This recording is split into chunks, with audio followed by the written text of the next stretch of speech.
Okay, so welcome. I'm glad to see so many people here. As you know, the meeting starts off with a public comment section where we are glad to hear anything you want to bring to the board's attention. And then we have our meeting, and then we adjourn it to exec, and then after exec we come back and do a few other things, which you're welcome to come back in after the exec is over. One thing I need to make you aware of, just so you understand what's going on tonight, as you can see, we only have 3 board members here tonight. 2 members could not make it.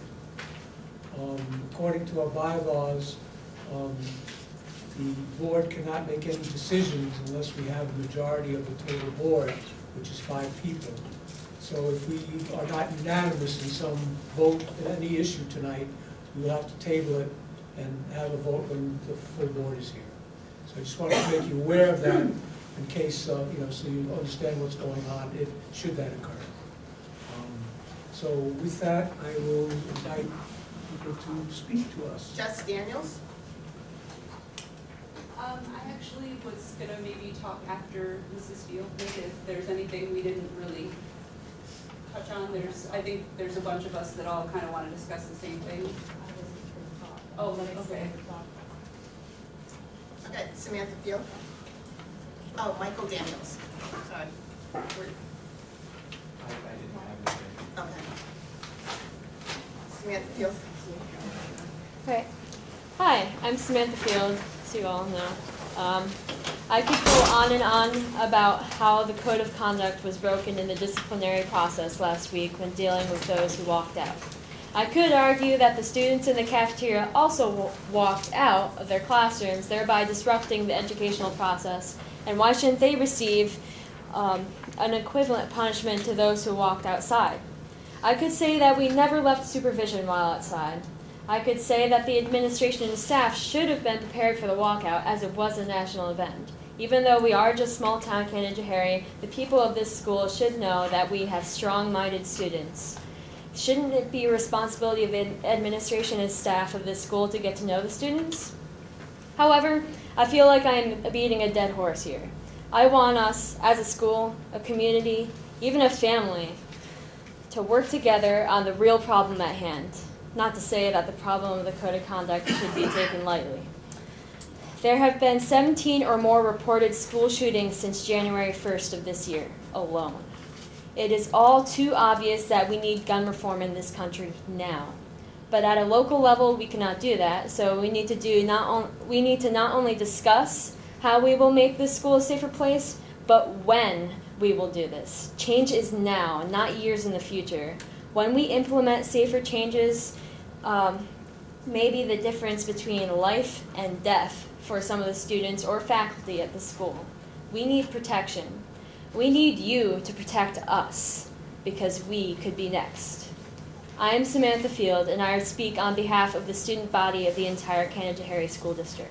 Thank you.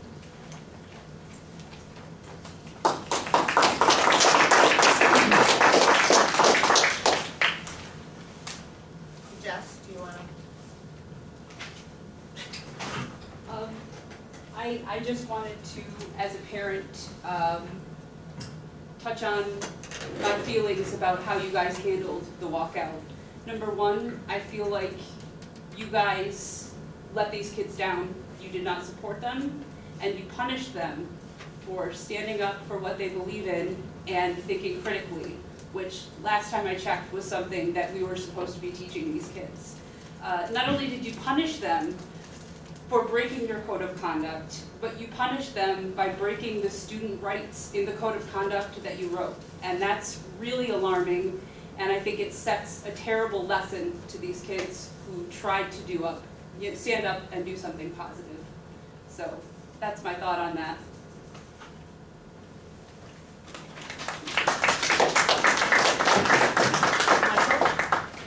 Michael, do you want to? No? Okay. Matt Barlow? I'll walk over here so you don't have to crane your neck. My name's Matthew Barlow. I have 4 kids in the district, elementary, middle, and high school. I'm here to address the safety officer proposal that the village has offered for us. Just give some background on myself. I've been a New York State Trooper for 20 years almost. I'm currently assigned to the zone office in Oneonta as a zone sergeant. Part of my duties as a zone sergeant, I oversee the school liaison program for Troop C in our zone for Otsego, Shenango, and Delaware counties. The school liaison program is a program that the state police have implemented after the school resource officer program was discontinued by the state during the financial crisis in 2008. The school liaison program that we initiated in Troop C was meant as sort of a stopgap for that, but it's been going on for almost 10 years now. The reason why we have the school liaison program is because many of the school districts in these 3 counties that I mentioned are extremely rural. And we have very few troopers in those areas. And if something was to happen in one of those schools, the police response could be upwards of 20 minutes or more.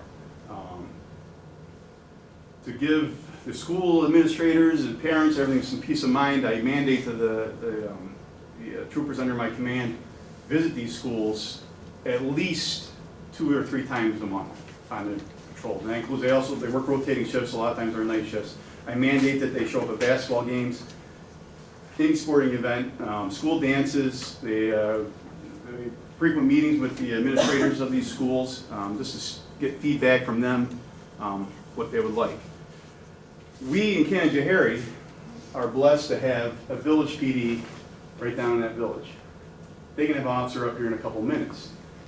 On top of that, now they've, what I've been told by Chief McFadden is that they are offering, and Chief McFadden said an armed officer. Now, reading the survey that was put out and the description of the safety officer put out by the school, I noticed that armed was conspicuously missing. I'm not sure if that's something that's up for debate or what we're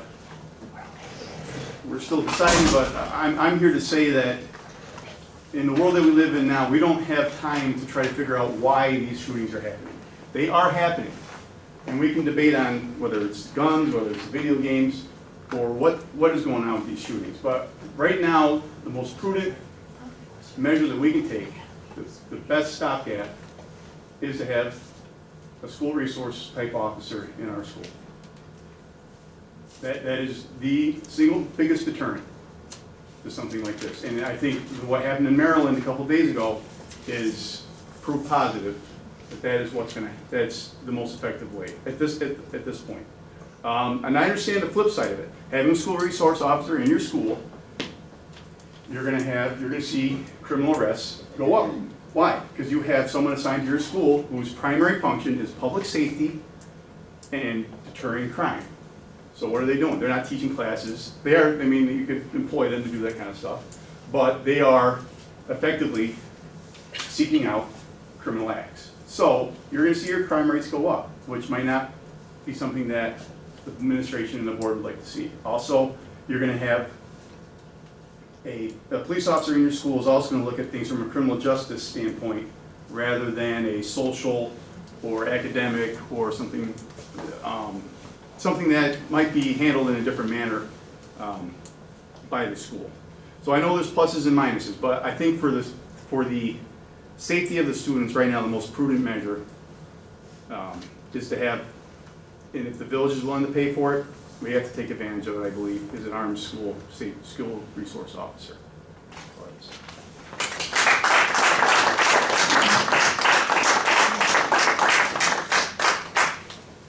I'm sorry, someone else signed up to speak, but I can't read who it was. Oh, Porter, okay, Mr. Porter, okay, sorry. It's okay, I also have 2 children in the school. I'm going to speak with a certain level of authority when it comes to active shooter. I was a state certified active shooter for 15 years, specifically dealing with school shootings. If you look at the statistics on school shootings, they cease to happen as soon as there is law enforcement contact, whether it's by suicide or by act of the police. Having that measure in your school will significantly reduce the potential of it occurring and the seriousness of it. The overall number of incidents that occur in the district. On the issue of school resource officer, I worked in the city of Gloversville. It was a small urban environment. We had multiple layers of law enforcement in the school. We had school resource officers that were a resource to the school district and to the students. We had truant officers, of which I was one, where we would go to the homes for kids that didn't show up in school. We would also deal with the social issues in the school. And we had an open door policy with the administration of the school district, and we would actually walk the halls at any given point during the day. We also presented law enforcement at every sporting event, at every dance, as a method of interacting with the kids. And we found there was a tremendous positive influence on both sides, because the kids would see us in a positive light in the school and in a positive light when we interacted with them outside of the school. There are mostly positives from this. The school resource officer is a resource for you as well. And to kind of parrot what Matt was saying, yes, there may be some issues where they're going to take criminal action. But a lot of that will also depend on how you structure it. We didn't take any action on violations in the district. That was turned over to the school to handle. And there was a partnership on misdemeanor incidents in the school between the police and the administration to determine how it was going to be handled. Felonies are out of your hands. But if you're dealing with felony, you're going to call the police anyway. So there are a lot of positives and very few negatives to having a resource officer in your district. And if the village is willing to put it up, you should definitely approve it. And if there's grant money out there to get it as a continuation, you should definitely look into it. Thank you.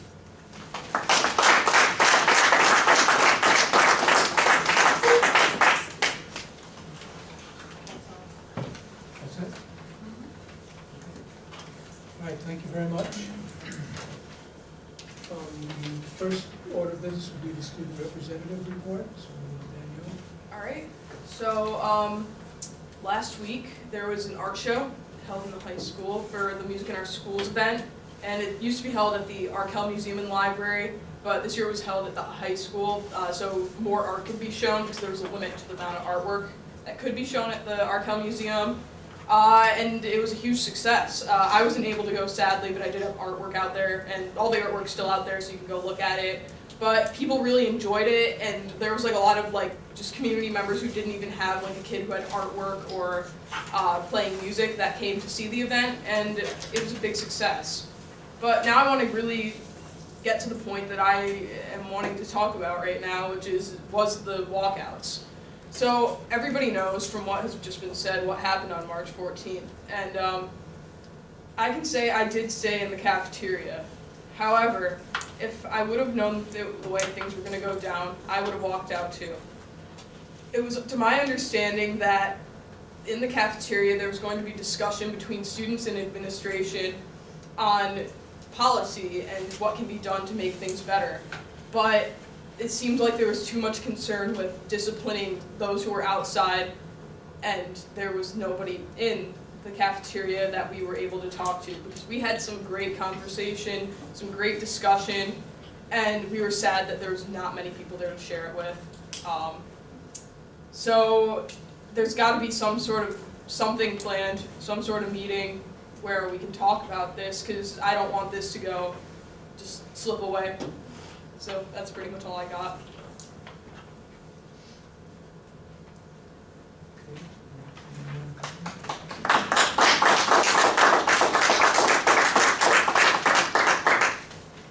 Well, I would just like to say, and I've said this to a number of people already, I've said it in the newspaper, that I was very proud of the students, both in the cafeteria and the ones that walked out, for taking action on their convictions and on their sincerely held beliefs. And I think I've been in Canajoharie for 25 years, and this is the first time I've ever seen students in our district do something like that. And I would just like to congratulate you and encourage you to keep going.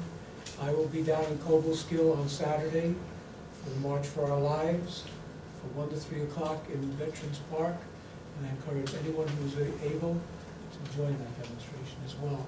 I know few people might be going to Washington, but I'll be going to Cobleskill. Yeah, I know personally, myself and a couple other students from Canajoharie will be speaking at this event, so if you want to come hear some good speeches, you should come. The other thing I would just like, to, in response to what you said, Danielle, is I'd like to suggest that, you and some other students who are involved in the cafeteria discussions, contact Ms. Gleason and see if you can sit down, and or Mrs. Grimshaw as well. Several of the students already have. Okay. Some have already met with me, and some have other scheduled things to do. Okay, so I just haven't gotten any of that information, so that's why I didn't know about it. I had heard from another student that there was a possibility, but I didn't know if anything was actually happening. Right, and then I'm hoping that at the next board meeting, we can hear some of the Mhm. results of that, of those discussions and commentary. Okay, the next point on our agenda is a discussion of school safety.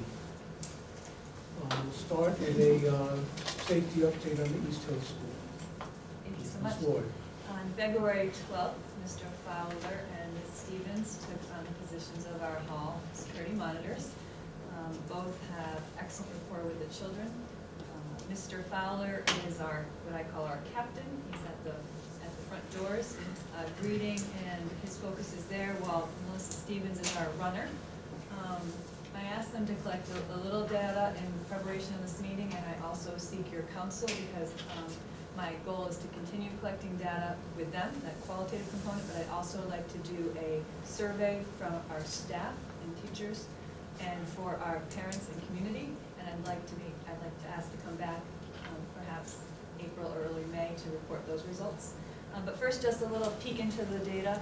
I think Ms. Stevens' data is the most compelling. She has an average of 178 children that she walks or has eyes on specifically a day. This is only over 3 days, so certainly when we get a broader sweep, I'll have more data. But I just think about how many children are safely escorted and monitored with her at the helm, range from 167 to 185. Dante's data is a little different because he executes everything from an early dismissal, where it's a call up to the classroom, to the FedEx delivery. So, but he also has the Head Start in and out, and he maintains logs for our attendance officer, as well as he's the, if there is a crisis in the classroom or a child needs to be removed, the classroom teachers now call his extension, and then he dispatches the crisis administrators to the classroom. So, what questions would you like me to focus on in the survey? What would be most beneficial information to gather? I know one of the concerns that was raised right after these things were put in is that people feeling kind of like it was a prison kind of Okay. situation. And I'd like to get an update on that, how people are feeling and how that's evolved. Okay. Yeah, I think in a similar vein,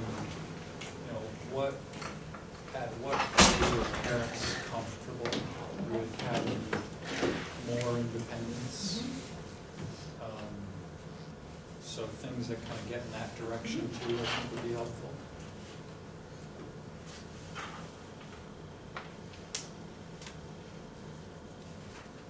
I guess also in response to our new setup with the hall monitor and the entry and Dante at the entrance. What are their feelings about that in terms of, especially in terms of the whole concept of the welcoming school and so forth?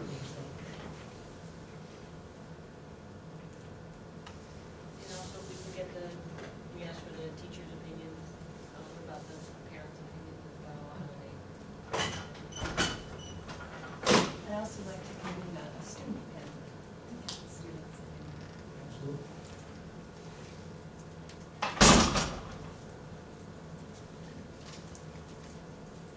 How are you, I know the safety committees are kind of starting, how are you, I don't know how to word this right, it's just coming through. How are you gathering how people feel about what's being discussed in the safety committee? Do people feel that that's an adequate mechanism, that kind of thing might be helpful too, so for example, safety committee versus public forum, right? I'm just thinking, is that meeting being perceived as meeting the need? Do you understand what I'm saying? people feel they have a voice or their voice is Yes. being heard or feel comfortable in the venues Right. we've offered. Do we need both? Okay. Does one work? Okay. You following? I do, yeah.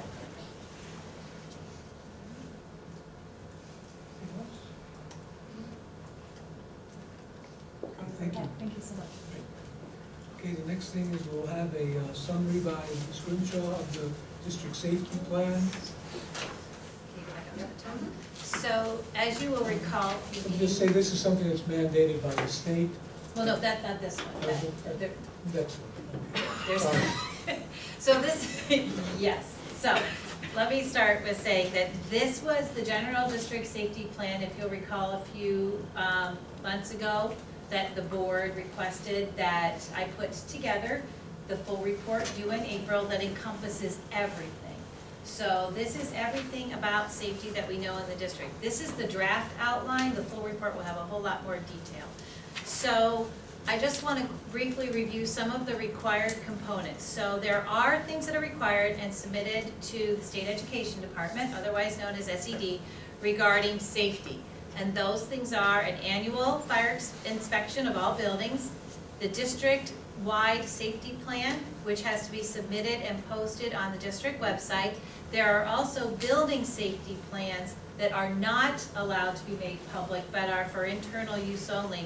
And those are some of the specific procedures that we use for incidents regarding weather or other incidents that might occur within the school itself and how we handle those in terms of processes and communications. And those are meant to be internal use plans only. School districts are also required to provide information regarding the Dignity for All Students Act, and it requires a couple of different things. There is a reporting requirement for incidents. There is also a reporting requirement that there are designated DASA coordinators within the district and that those be posted. That is this poster that we have around the school buildings. The folks who are the Dignity Act coordinators are individuals who are also trained around the DASA requirements. There's a training component for staff. It has to be included in the code of conduct, and again, we'll give some more information about this when the full plan is completed. There also has to be two pieces around incidents of bullying and harassment. Consequences that have to be included in the code of conduct, but also remediation.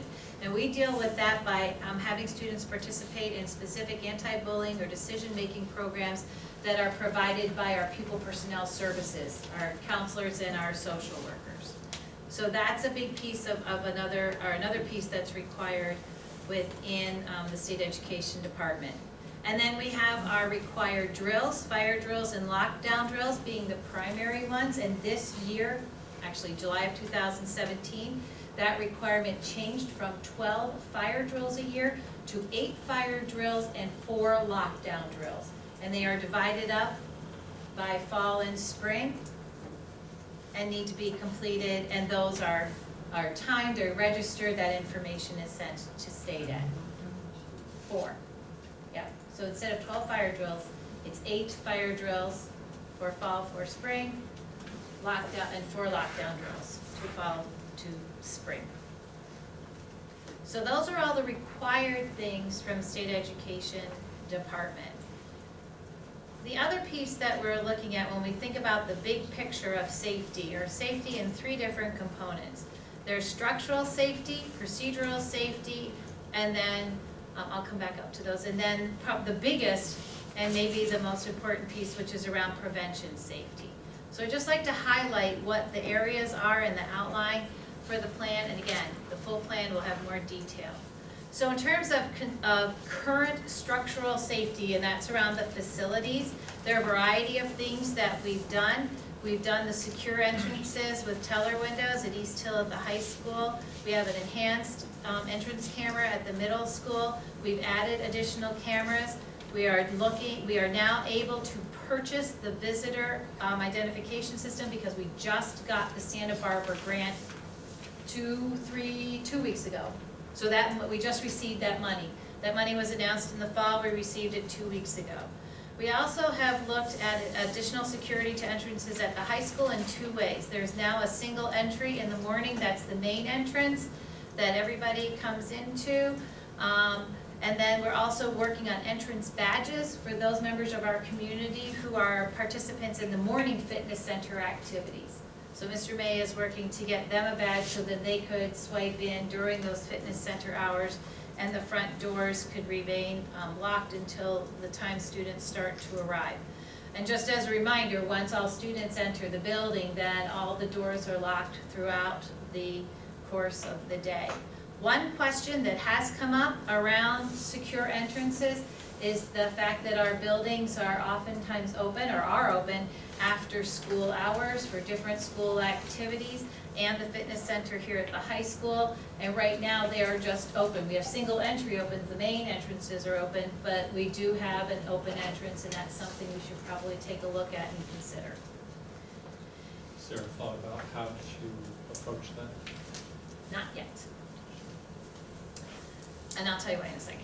So in process, one of the things we were looking at East Hill are the door contacts for the exterior doors that would give an alarm. Our current doors are able to manage that. So the door contacts are going to be part of what we're going to use the Santa Barbara grant money for. So we can purchase those exterior door contacts and get those installed. We have already purchased additional cameras at East Hill. Will the door contacts also give us alarm capability? Yes. So it would tell somebody if somebody was leaving an exit. And then we also have already purchased additional cameras for East Hill that focus on the main hallways, the north and the south hallway for right now, so that we can have additional eyes on. Within the capital project, and if everybody will recall, the capital project is primarily around safety, security, and some needed renovations or needed upgrades and things. The capital project includes all secure entrance renovations. Mr. May and I spent 2.5 hours this afternoon with our architects reviewing the entrance plans that the school staff have been working on. Those are in the final stages. There's also exterior door replacement and interior door hardware replacement. We met today with representatives from a company who are going to be working with us on different options for interior door hardware replacement, because that's a mouthful to say, as well as what some different options are going to be for exterior doors. Right now, we are looking at an interior door hardware replacement system that is badge swiped for classroom doors and some other interior doors. But again, the company is going to be working with us, that's their specialty. The next step for that piece with the interior and exterior doors is going to be for the company to do a walkthrough so that they can get a sense of what all of our doors are like. Here at the high school, because it's a newer building, all of the interior door hardware is the same. At East Hill in the middle school, the interior door hardware is dependent upon what year a renovation happened. So there's a variety of different interior door hardware there. We are aware of that, we know that. The company's job is to give us, work with the architect to give us all the information about where we stand with our interior, exterior doors and what their recommendations are. And then, of course, they'll put a price proposal with that. And that makes the classroom doors lockable from the inside? Mm-hmm.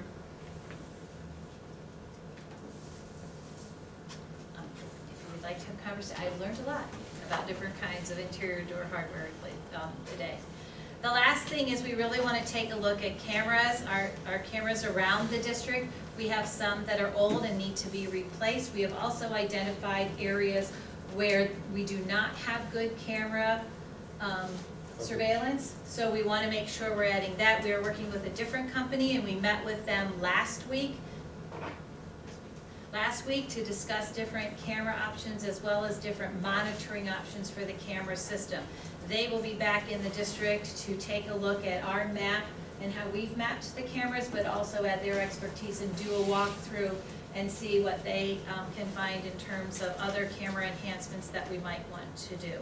So all those are pieces of the capital project and they're all in the works. On just that part before we move? Any other questions on the first. Just on the first part about structural safety and where we are right now. Have we identified under the grant that we received what cameras we can do? Yes, How many is that gonna be? 4 to 6. And is that's all East Hill, right? Actually, we are looking at, working with the same vendor we'll be working with in the capital project to perhaps do some really high pixelated resolution cameras for the exteriors of all 3 buildings. So to enhance that. So that would be a camera and then some additional ones for East Hill. That's all. I will tell you, it is quite amazing what cameras can do and the range and how you can zoom in and zoom out. There's a lot of things that we can get. So part of what the company will be helping us with is determine what do we need for what we want it for and how far out do we want the cameras to go. So that's in the works as well, since we just got the grant money. I guess no, this one's procedural. Okay. So under procedural safety, one of the pieces we wanted to put into play was the visitor identification badge system that is on order. Since we got the grant money, we immediately put in the order.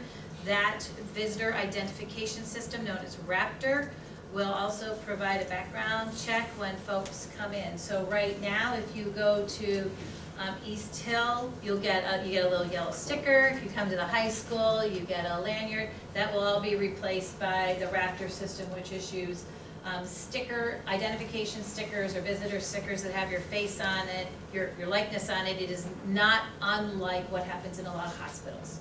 So if you've been to a hospital or visited, they have those systems. We also have added and that's for all 3 buildings, so Raptor's coming to all 3 buildings. How does that do the background check? It runs it through a database of National Sex Offender Registry, and that's the primary one that it uses. If you want to, you could add other things to it in terms of criminal background checks and some other things. Right now, we have purchased the capability to do that, but because we want to get this rolling, we're just going to get the system, get it rolling, and then we'll look at adding those things on. Associated with that, the ongoing parental engagement that we kind of want to get back to. Is there going to be a more in-depth piece behind that authorization, or is For it? volunteers? Yes. Yes. And We is have. that in here? I'm sorry. No, it's not in there. We have it. I just have to edit it. Thank you for that. So the volunteer form. That's why this is called a draft. Right, I know, that's. But thank you for that. So we also have the safety monitors at East Hill, and Ms. Ward just really talked about the procedures that are used and some of the anecdotal information and a little bit of hard data, quantitative data, around what is happening, and that's going to be evaluated by East Hill staff and families. And we also have implemented the procedures for entering the building and attending to school-related business. That would be the position that Mr. Fowler does for us, and that again is to be monitored, and that monitor is to be evaluated by East Hill staff and through Stacy's survey that will include also parents and students. Steve, Richards. I'm sorry, I had a question. I'll sit back so I can see. Sorry. I just had another question going back a little bit to the That's Raptor, okay. the Raptors. Yeah. So it takes a picture of someone when they come in? You have to like give a your, temporary- you have to give your license, and then you run it through a little scan system, and it will then print you an ID or an ID sticker for the time that you're in the school. If you don't have an ID, a picture ID, you can take a picture and enter the person manually. If you have the name and some of that information, the background check is still run, and then you're issued the sticker that way. Once you also, it has a lot of capabilities to it. So if there are regular people who visit our schools, FedEx perhaps. Some of those, if they are regular folks, we can identify them, and then as folks see them coming, if there's a need for them to be beyond the office, then you could print a sticker for them. Okay.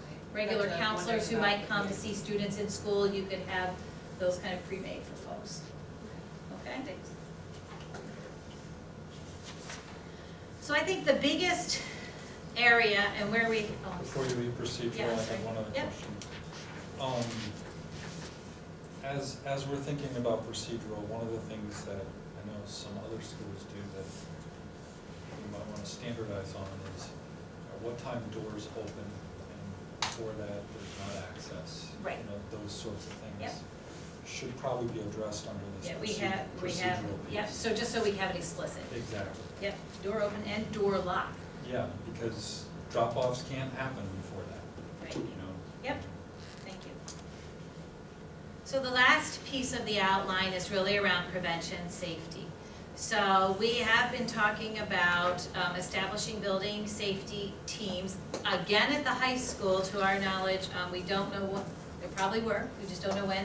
There was one with East Hill in the middle school. So we're talking about 2 safety teams, one representing East Hill Middle School because that's one physical complex that's connected, and one at the high school. The membership of the building safety teams would include administrators, teachers, parents, pupil, personnel services, support staff, facilities, health services, and students. And that's a pretty big committee, but that's also, when we look at some of the guidance from SED, that's part of our students at the high school level, that's part of the membership that they recommend. So there are 4 purposes, and there may be more, so these are the draft purposes for the safety teams, which would be to look at discussion and action on general safety concerns, review and update the district safety plan on an annual basis, and that's the one that is posted on the website, review and update the district code of conduct on an annual basis, because that can be part of what they do, and then identify areas for information or learning that maybe there are things that we might want to bring to our community. So that's the global work that a broader based team would do. To follow up on a suggestion I know, Mark, you've shared, and you shared at the last board meeting, so we can add it in here, is for each building to have a threat assessment team. That's an internal team. It could be a subgroup of the building safety team to include administrators, an administrator, a teacher, PPS staff, pupil personnel staff, that's your counselors, facilities, and health services. And the purpose, do you want to talk about that since you just still want to know that? I'll take a breath, and would you like to add what you learned about it? Or you want to wait? I can. Okay, whenever you want to do your thing. That group would then be trained to evaluate threat assessment at the building level. So I'll let Mark give some more information about that because he did some. I guess I can. Okay. One of the things that has been found, I've been doing a lot of reading ever since Valentine's Day, as you can imagine. Because, you know, as we've said many times, safety is job one. And one of the things that, according to the reading that I've done, has been the most effective in terms of reducing the amount of violent incidents and threats in schools has been to develop a threat assessment team. And what they do is, there's a whole decision tree that's involved with that and training, so that whenever they get alerted to any kind of a threat or a perceived threat or a rumored threat, there's an orderly way to pursue it and to intervene at whatever level is appropriate. And the research on the one that's most popular was developed at the University of Virginia, and they've had trainings in thousands of schools across the country. And what they found, and they have the data to show, there's been a significant reduction in the incidents of violent incidents in the schools where this has been implemented. And there have been virtually no incidents of any kind of mass shootings or anything of that nature. And I think what I'd like to do is we can post that on our website, and there's a whole paper about this whole thing and has all the statistics in it, and I found it fascinating to read this. And I think this really would be one of the key ingredients. And a lot of this stuff we're talking about is physical. Well, this talks about people, kids, and it's a very, I think it's a very effective means of preventing problems before they happen. And so I'm going to strongly suggest to the board that this be a priority for us in terms of developing a safety plan for our school.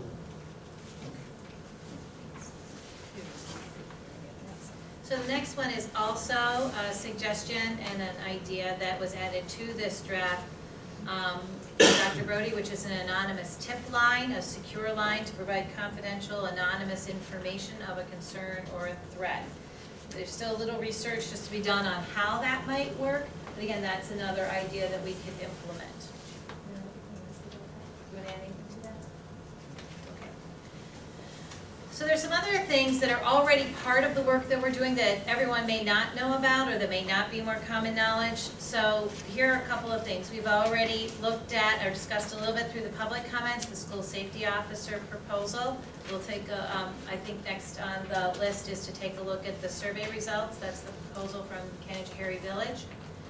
We also have within the district and have for a couple of years now a crisis intervention counselor. So we have a dedicated counselor in the district that is cross-contract with the Family Counseling Center to respond to student family crisis situations. It has been an invaluable addition to our PPS, our People Personnel Services staff, and has provided service to students and families when they find themselves in particularly challenging situations. We also, what folks may not know is that the school district participates in the Montgomery County Countywide Task Force. This is a task force of law enforcement and school officials. We've been working for over a year and a half in terms of looking at how we would respond to a high threat incident, how the law enforcement entities would back each other up, how we are providing support in the schools. One of the first outcomes of this was training that was provided countywide to staff on high threat incidents, and we completed our first training on that in 2013. That was not this particular training, but we did specific training on lockdown and high threat incidents again with staff in 2017 and 18. So that countywide task force continues to meet. If you may have noticed in the news, the first 2 school districts to then start training high school students, which was Fonda and OESJ is done. Ours is going to be coming up next in terms of student training at the high school. We're just waiting to get a date for that. There's also an opportunity for a parent information session. All of those things under training, the last 3 bullets are related to the countywide task force. The first bullet, the staff training that we completed that in 2013 with Chief McFadden and a member of the University Police Department from SUNY Cobblestone. That was our first opportunity. We've cycled back to that or circled back with some other training. The last piece, when we think about prevention, which is probably the most important piece of all of this is important, but one of the most important pieces is to build a culture where all students feel connected. So there are a couple of things that we're thinking about. Student mentoring and coaching on a couple of different levels. You know that we are part of our last year of Results First program. Our teams met on Tuesday. They had the opportunity to self-direct where they would want to go next as the program continues without the facilitation. And at both the middle school and the high school level, student coaching came out as one of the top activities that the teams identified they'd like to work on. So how we help connect to those students, all students, and how we connect to some students who may not feel connected to school. And we also are doing quite a bit on either social, emotional, or relationship building school-wide actions. We have the conscious discipline at East Hill Middle School, did their middle school 2.0 this year and are dabbling in some conscious discipline strategies at the high school for a number of years now. We've had the relationship building STAR program. Any other questions? I have a couple comments. On the building safety teams, I'd encourage us to try to have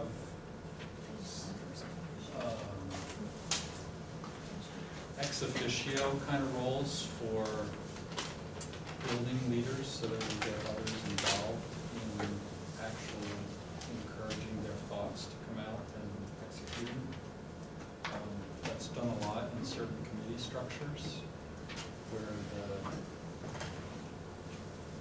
quote-unquote bosses are ex officio on committees so that people feel more comfortable about how to proceed.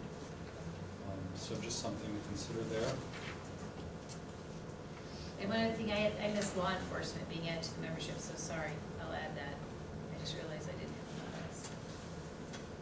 that. I would also suggest on that aspect that there be some sort of reporting mechanism to the board on improvements, things that we should be considering that they've been noticing, and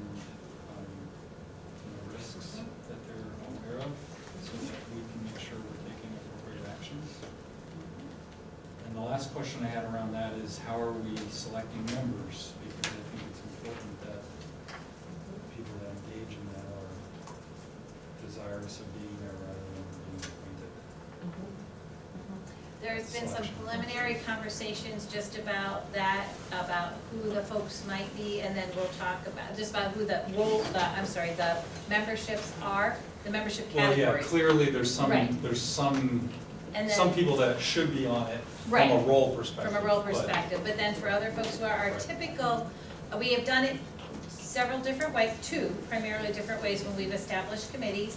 One is we just open it up to folks and see who's interested, and then kind of base selection on how many seats we have to fill, because the committees can't be overly large, the teams should not be overly large.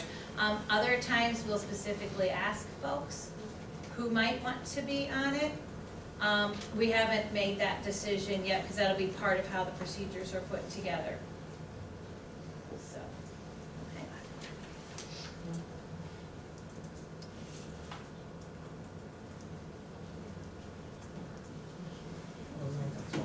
Okay, I would be very interested in a timeline for all these committees to be assembled and begin functioning. That was April.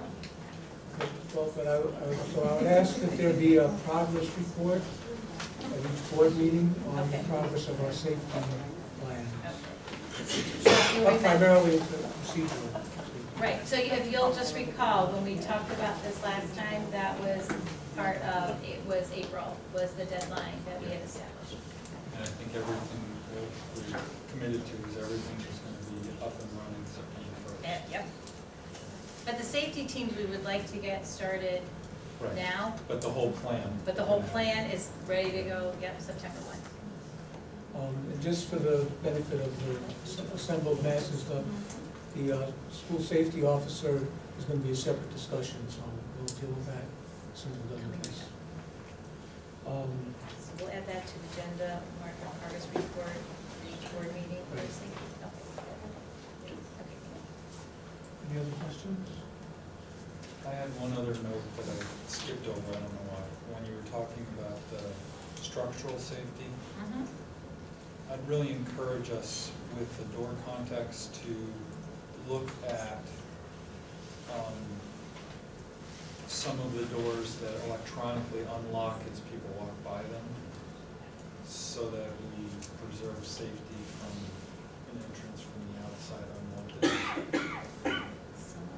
Yeah, some of them, as you near the door, they unlock Oh, I don't for, know, okay. for an egress For an perspective. egress, yeah, I don't know if that's ours or not, but I'll check on that. They do. Okay, Yeah. so I will check. I know, because I've tested them. You tested them? Yeah. Okay, the exterior doors, Yes. okay. So I really, I understand why it was done that way, but I think maybe now is a little bit different Yeah, time it's a that we want to definitely different prioritize time, it the opposite way. The opposite way, okay. Unlock the two doors, okay. I'll follow up with Mr. May on that. He already knows, He already knows, okay. yeah. He was looking at what could be done, and I haven't heard back. Right, because we were waiting for the grant, and we also have sought counsel, or sought the expertise of the folks who are working with us on the doors. So that's been helpful. So now we have the money, and we've had the consult, so now we're good to go. Just for everyone's knowledge, the This whole district safety plan is posted online, and anyone can take a look at it if they like. Not this one, Yep. not the state required district safety plan. Okay. This one isn't finished yet. Right. Sorry, I take it back. It's true. I'll have to name it something different. But I'll the- come up with a different name. The next thing which we'll be discussing, which is the school safety officer survey, Yep. is posted. Is posted And, online. Well, so is the district safety plan draft, yeah, that one is, sorry. But it's not on the website, it was just here.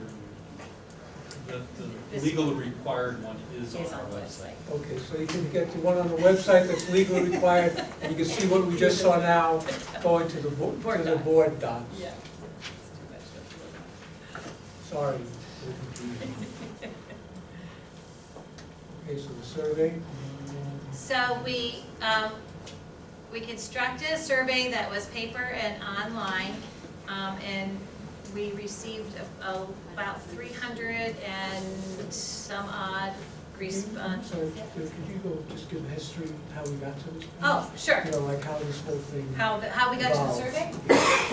Okay. No, I mean, how we got to school resource officer, school safety officer. Oh, okay, school safety officer. Okay, so shortly after the Parkland incident, the village contacted me and requested a meeting. I met with the village board and Chief McFadden. They indicated that they had some money in their budget that is donation money that they would like to use to support a school safety officer in our schools, through the end of the school year. They had looked at a couple of different contracts that other schools had used, had some ideas about what they were going to do. In that meeting, I let them know that I'd be happy to bring the information back to the board the following week. On that following week, the village board met on Tuesday, and they passed the resolution to authorize funds from their budget to support the school safety officer. Our board met, the board met on Thursday here.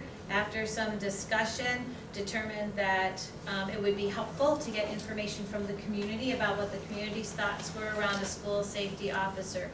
So the following Monday, with our communications specialist, a survey was drafted. The survey was available Tuesday night during the Music in Our Schools Month concert and art show, and then we posted it online for everybody as well. We had, I wanted to see exact, I do have exact numbers. We had over 300 responses to the survey. That includes, this is an updated tally because we had to add in the paper surveys that were done the night of the concert. So there were 3 questions. One was, what was your role? The second was, do you think the Canajoharie Central School District should implement a school safety officer position for the remainder of the school year? And 84.2% of the respondents said yes. And then we asked folks why they chose their answers. And so what we provided here is just the raw data. These are the actual comments that people made. We thought that would be really important for the first go-around, just to have the actual comments. What we'd like to do now is go back and cluster the comments under different categories and take a look at the questions that were asked to see if we could provide some additional information in response. There were a lot of really great comments and feedback from the community. Within the first 24 hours, we had over 200 surveys that were completed, and our total is about 384. The proportions, just so you know, the proportions in the pie charts, if we could just go back up to those 2 proportions have remained consistent. So even as we added more survey responses and we were monitoring those proportions, they have stayed very consistent throughout the whole survey period. What is the white So portion? that is what we know. That's the white portion, Chief. Somebody ate a piece of pie. It doesn't, let me go to the actual survey. Might be no response. Might be it might be that there just wasn't an answer, but let me get to the survey. Yeah, it could be. They might not have chosen. They who might they not have were. chosen. Oh, what they were? Yeah, who they were, Oh. yeah, when they filled it But out. hold on, let me, just give me a second and I'll get to it. Just a second.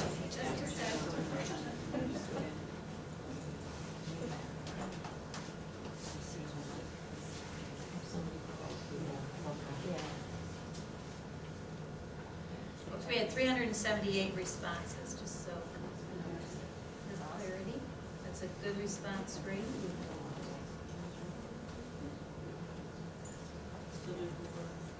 Right, yeah, it's really not a white section. It is a lot of very singular answers. So we had 4 main answers on the survey itself. Some people put in the other, so it would be a grandparent, which was not a specific answer. So they're very narrow bands of 1 or 2 responses. And why haven't more students been asked? Sorry, why what? Why is the student representation so little? I feel like it would have been more effective if they had asked students in I'm sorry, class. can you speak a little louder? It would have been more effective if they had asked students like in class and in school rather than over social media, because there are kids that don't have access to social media at home or have a phone or a computer.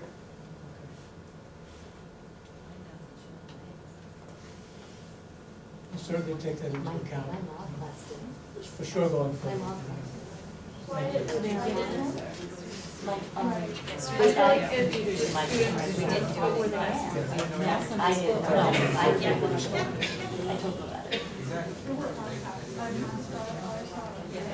Yeah, they're not voters.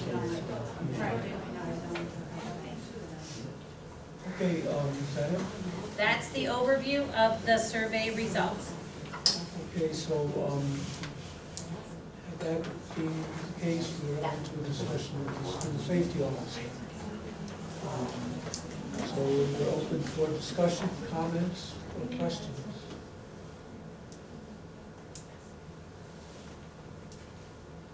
Have you gotten student comments back about this?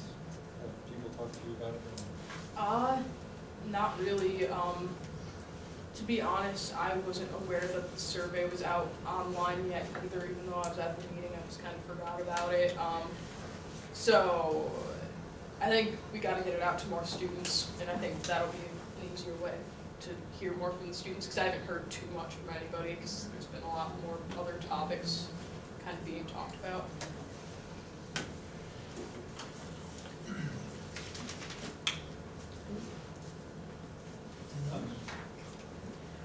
I haven't gotten to see the additional comments because I went through the survey yesterday before the paper copies were added in. I couldn't do that today. So I noted a number of things. I thought the comments were very broad from one end of the spectrum to the other, which I thought showed it was a good thing to ask citizens what they thought. I also thought that it was telling that there was not necessarily clarity on what the proposal from the village was. So it might be helpful to cover that again, even though we kind of went over that at the last board meeting. In terms of their role, because I think there were a lot of comments around discipline and things like that that are not in that role. And there were a lot of questions around whether they were armed or not, which was clear in the proposal they were an armed officer, police officer in the school. And there were questions raised, I think, around one person and how we allocate them across buildings. So I think there were some, as I read through it, there were a lot of questions raised by citizens, how's it paid for, how's it gonna be funded moving forward, because it's only paid for through the end of the school year, which is, what, 8 weeks? It's not very long. And personally, I wanted to see how it fit in an overall safety plan, because I don't want to look at this as one piece. I don't want to look at this as the thing. I want to look at it as a piece of what we're doing as a district, to consider it that way. So I wanted it to be framed that way. There were some positives that I thought, and I took the opportunity to talk with police chief at our campus and a board member at another school district that has resource officers. And the comments about relationships between law enforcement and students, from my anecdotal discussion, seems to be validated, that everybody has seen that as a positive effect. I personally still have a lot of concerns around school not controlling this resource, because it's not our employee, it's a contractor. That's, in general terms, it's a contractor. We just happen to be contract with the village police. I also have concerns where we haven't been given a price of what this costs, and we're being asked to sign up for it. I don't buy things that way, so as a school board member, I have a hard time buying stuff that way, because I think that's irresponsible. So I have some concerns. It's clear that the community feels like this would be something that will bring safety to the forefront. I think there are a lot of other things that we need to have as part of our safety plan, which were outlined here. You mentioned the one, and I don't think this is what you will.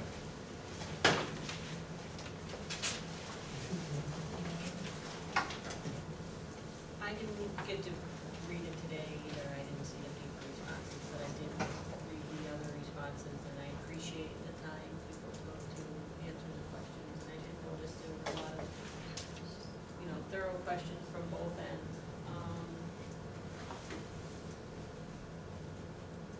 appreciate everything that you said too. And I was thinking of some of the things, there still seems to be a question about the role within the school district. My main concern is that it's the right person, and that it's a collaborative effort between the district and the.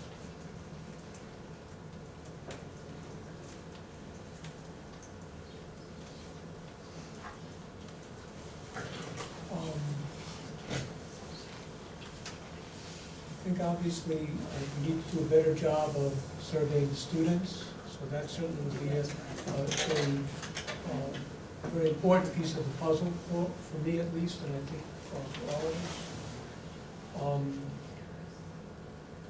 That being said, and so I think that we really need to wait to hear what the students feel before we make a final decision. But I would like to read a statement that I put together about this issue.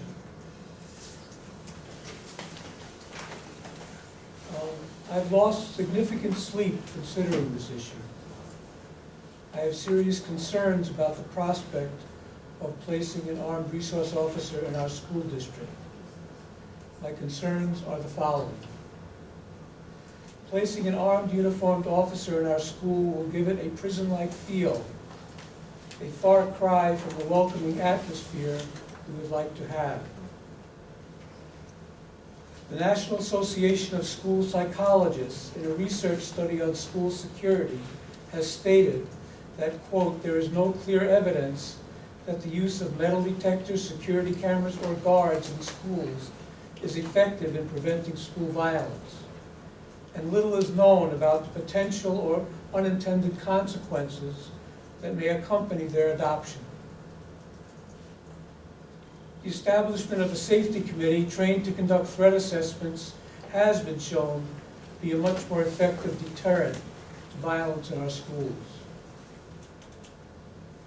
I am concerned that the presence of a police officer may lead to criminalization of what are now seen and treated as disciplinary issues, a difference that can have a devastating impact on a young person's life. A resource or safety officer is not our employee. I'm repeating some of the things that Scott said. He or she is an employee of the police department. Finally, will the resource or safety officer have adequate training to have a hopefully positive impact on our children? Because one of the things that concerned me in reading about this in the newspaper was that the officers that we have will not really get training until the summer. There are a number of other issues, but that just gives a taste of some of my concerns. All that being said, I just saw the results of the online survey on this issue last night for the first time. The feeling expressed was overwhelmingly in favor of placing an officer in our schools. About 90% of respondents favored this option. I'm serving on the school board to represent both the interests of our school community and the larger community outside the school. So despite my severe reservations, I will accept the sentiment in this survey, also anticipating the student survey results, and vote in favor of placing an officer in our schools. Obviously, I reserve the right to reevaluate the effect of this action going forward. So I just wanted to share my thoughts on it, and I have tremendous respect for the sense of the community. I also have tremendous respect for the sense of the student community, which I would also want to hear from before I would make the final determination. But I just wanted to share with people where I sit right now. Thank you. May I have a moment to address? Sure. I thoroughly respect your opinion on that, but I would like to ask everyone here, when was the last time a child died in a public school due to fire? The answer is 1958 in Chicago, where 90 students burned to death in school. And there was a national outcry, never again, and rules changed, laws changed, and behaviors changed. This school was built in 2000. I'd like you to look around the room. There's nothing in this room that will burn. The desks aren't wood, the chairs aren't wood. The ceiling tiles are fireproof. The shades are fireproof. These are fire retardant. Everything in this building is designed to protect the students from fire, which has not occurred in 60 years. When was the last time an act of violence occurred in the school? In this country. It's practically daily. There's 3 levels of protection. All of this material, the fire drills, you take kindergartners and teach them not to burn alive by teaching them how to do fire drills. There are fire exit signs throughout the school that will stay lit when the power goes out. There's a fire department in town to come up to cover for the fires. Everyone accepts fires can happen, and we do 1/3 of the school budget went towards fire prevention when they built the building. Violence happens every day. And the amount of money spent on a resource officer will be vastly under what was spent in the construction of this building to protect you from a fire that hasn't occurred in 60 years. I understand your concerns because you don't know the actor that will be in the school. Ultimately, you have control, it's not a felony, of what occurs inside the school walls. The partnership you need to build is with the police department, and tell them what your expectations are for that officer to be here. When we had misdemeanors, we're not obligated as law enforcement officers to make an arrest on a misdemeanor. There are very few felonies that occur at this level. Most of what you will deal with are violations. Violations were left in the hands of the school administration. Law enforcement may have been there to intervene, to calm the situation. That was it. Misdemeanors, it was the school's decision. Many times I would turn to Principal DeLilly and say, what direction would you like to go with this? It's the school's decision on whether or not to make an arrest, at least in Gloversville when we established it. Because we did not want to be seen as an aggressive actor against the students. It's not what we were there for. We were there as a resource at every level. Truant officer, resource officer, DARE officer. In the hundreds and hundreds of hours that I spent in the school, I made one arrest in the entire time I was there. And it was a parent at a football game who assaulted a student.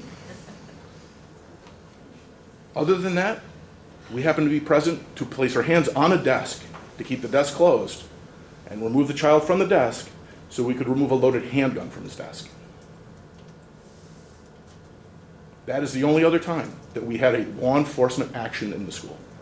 But that was because we established a strong partnership at the beginning and an understanding of what the obligations were of both parties. So, I understand where you're coming from. You don't want to see it a normalized situation, but it is the new norm. And I was in the school with a gun every single day. And I was high-fiving students, and joking with kids, and throwing the football, and becoming part of their community. A part of their community that they recognized as a positive, not as a negative. So, just something to consider.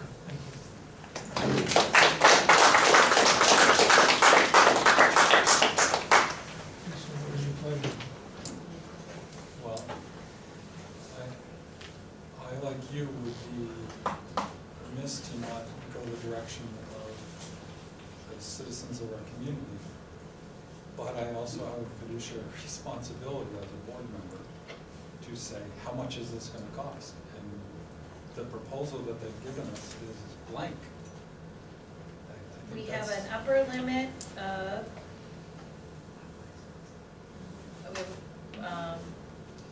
it's $15 an hour till the end of the year, so we just have to cost that out, what that would mean. A full year's $47,000 with benefits and upper limit of about 58, and I will get exact numbers on Monday. But that, again, for the rest of this year, that cost is borne by the village, or the village is offering that. Sorry, but are we questioning how much our lives cost right now? Is that what's happening? No, we're questioning, we're supposed to know how money's getting spent, and we're being asked to sign a contract that has blanks in it. Okay. They could ask for $10 million. That's irresponsible of us to do. I understand that. They're not asking you, and they're just asking, you're asking what the cost would be for the village, because the village is, the contract is only till the end of this year. Which means that's gonna be an expense for us, that we're signing a contract.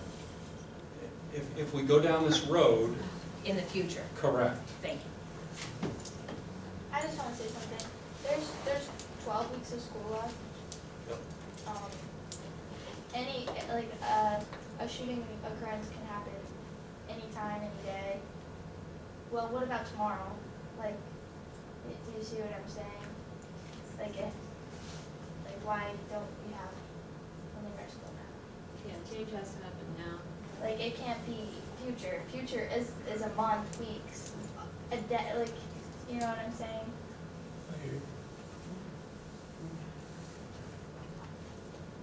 So are you saying in the contract, there's no there's no expiration date? Like when you sign the contract, No, what I'm it saying won't is end there's no costs. right, but when you Zero. sign it, okay, 0, but when you sign it, it's 6/30/2018 is the expiration, or is there no end date? And then that's where you worry about. I don't remember if they put an end date, but they clearly said they're only paying There is for a- it there- to the end there of is the an end year, date. and didn't Okay. tell us how much it costs. Well, if we were to continue, Correct. okay, all right, So would you buy anything that way? I can't answer that Yeah, right I would. now. Well, a free I think this is trial a great period is one week. opportunity to have a trial to see how it works and what kind of relationship we can develop with it. The longer we talk about it, there's not gonna be time to assess anything, but you know, it is a temporary position, everyone recognizes that. You may choose not to do it next year, but this is an opportunity to assess how it might work for us. And I think that there's a lot going on in the world right now with a lot of people very nervous, and it's a very good time to have something like this in place. And then you can evaluate it further as you go on with it. And how do you feel about the village having no one trained for this position? Even if we put a police officer here, he has some sort of training. He has That's some true. sort of background. So even if we put him here tomorrow, it's like, we're all gonna talk about this and we're gonna just continue talking about it, but it won't happen for a few more weeks. It's like you guys are waiting to see how much it costs, but there could be a kid planning a school shooting right now, coming into school tomorrow, or the next day or the day after. It's like everyone keeps talking about, oh, we don't know how much it costs, blah, blah, blah. And like Sam said, like, our lives matter, so why are we waiting to put someone in here? There are police officers that have background training on what to do if they get called to a shooting, if they get called to something. Like, they have that background knowledge and they have that background training. They do have background training. There's special training for this role, and they have no one trained. Any sort of protection is Right. better than Yeah, none. and I feel like So- you're gonna see when you take a student survey that a lot of kids are gonna vote for a safety police officer. And I think that is something that needs to happen ASAP. And at Because least So, it's not, like even your thing when you said it's gonna feel prison-like, I think a lot of kids in our community already feel like that it would make us feel safer. all right, I'd like to ask, do we have a motion? I'll make a motion to accept the proposal of the school. I get the wording right, school information resource. Safety. School safety. They call it SIR. SIRO from whatever date until the Till June 30th. The contract provided by the this much is their ability to pay. Rough calculations. So I'll make the motion. Do I have a second? I'll make a second.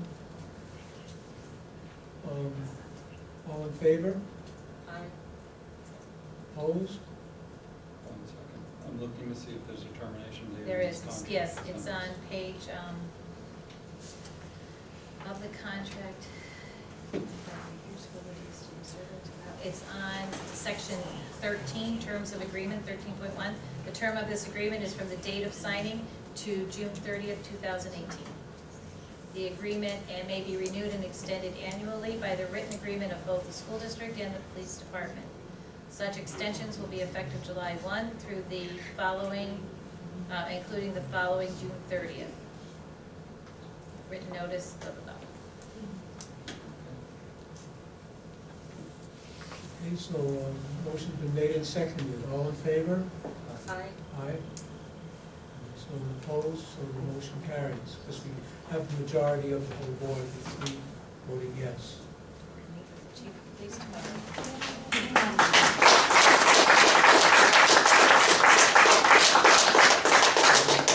One thing I would like to add, which I would make as a suggestion, that we can discuss further, is that at the end of June, the first meeting in July, we would have a discussion of people's experience with this new phenomenon, so that we can begin to make a decision about whether to continue with this moving forward. It's gonna have to be earlier than that, because the contract says extension starts July 1st. Well, they don't work over the summer, so I think we can, I am, yes, I'll be meeting with the police chief tomorrow. I'm texting him right now, so he and I have a time. We'll have to change the contract. Yeah, we'll change the contract. And again, I'd just like to remind the board, I have supervised school resource officers in a prior life. I have experience with them in prior school district. So I do have some professional experience with how all this can successfully work in schools.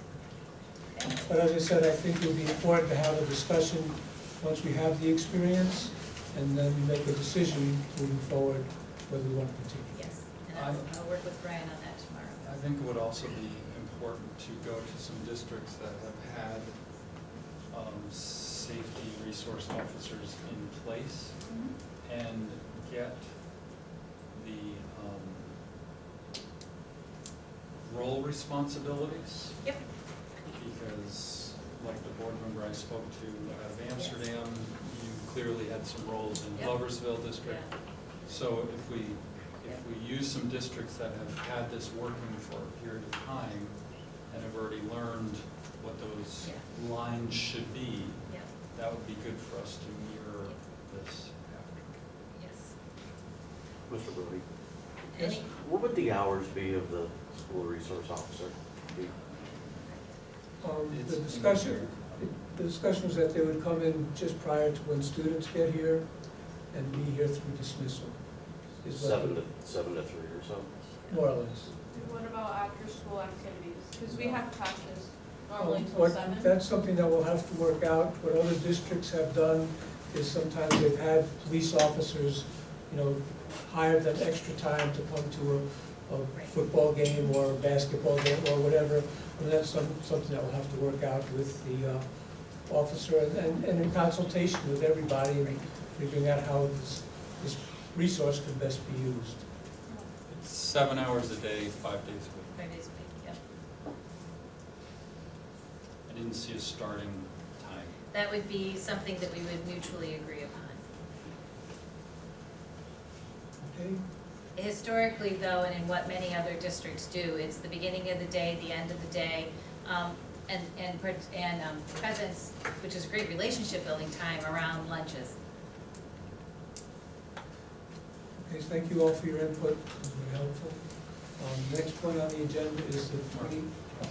If you want to read the contract, it was in the last board meeting. It's posted. It's posted in the Yep, it's last board posted. meeting. Just send it right up to you. Okay, the next point on the agenda is budget.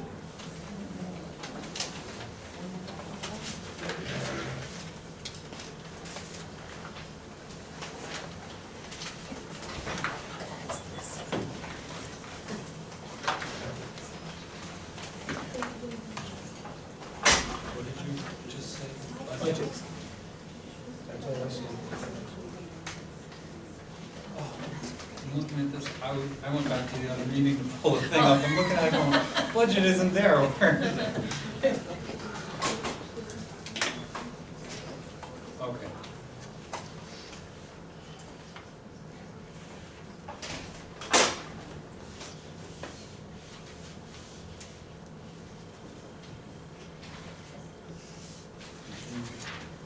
Do you want us to report it on this meeting? Or we can have, maybe start off. Yep. I'm trying to make it bigger. So last Wednesday, the finance committee met and we went over the whole list of all the possible additions to the budget that Debbie had put together last night. We went through every single item, talked about them, and then tonight we met before this meeting. And this edition of the budget has everything that we know to date. We got final BOCES numbers, so that amount is in there, that amount is set. We are going to take Debbie's long sheet and compile a list of just the additions that we have added. So out of that whole sheet, we only did a couple, so we're gonna summarize those for you. And the next step is going to be looking at the current year budget and seeing if there's anything we can adjust for this year and take out of next year's budget instead of try to reduce down in 2019. And we're still waiting for the state's final numbers, so hopefully we have a little bit of movement there and maybe a little bit more revenue. Before we get into discussion and comments, I would just like to say, I just went through the federal House-passed budget, and they basically turned down everything that Betsy DeVos had recommended. And in fact, didn't cut the budget, but increased it by $3 billion. One of the big concerns we had is she suggested we get rid of Title II altogether, which is where teachers' professional development money comes from, but that is not going to happen. So, all in all, it was a much more encouraging day than I thought it would be. So, any questions or comments about the budget?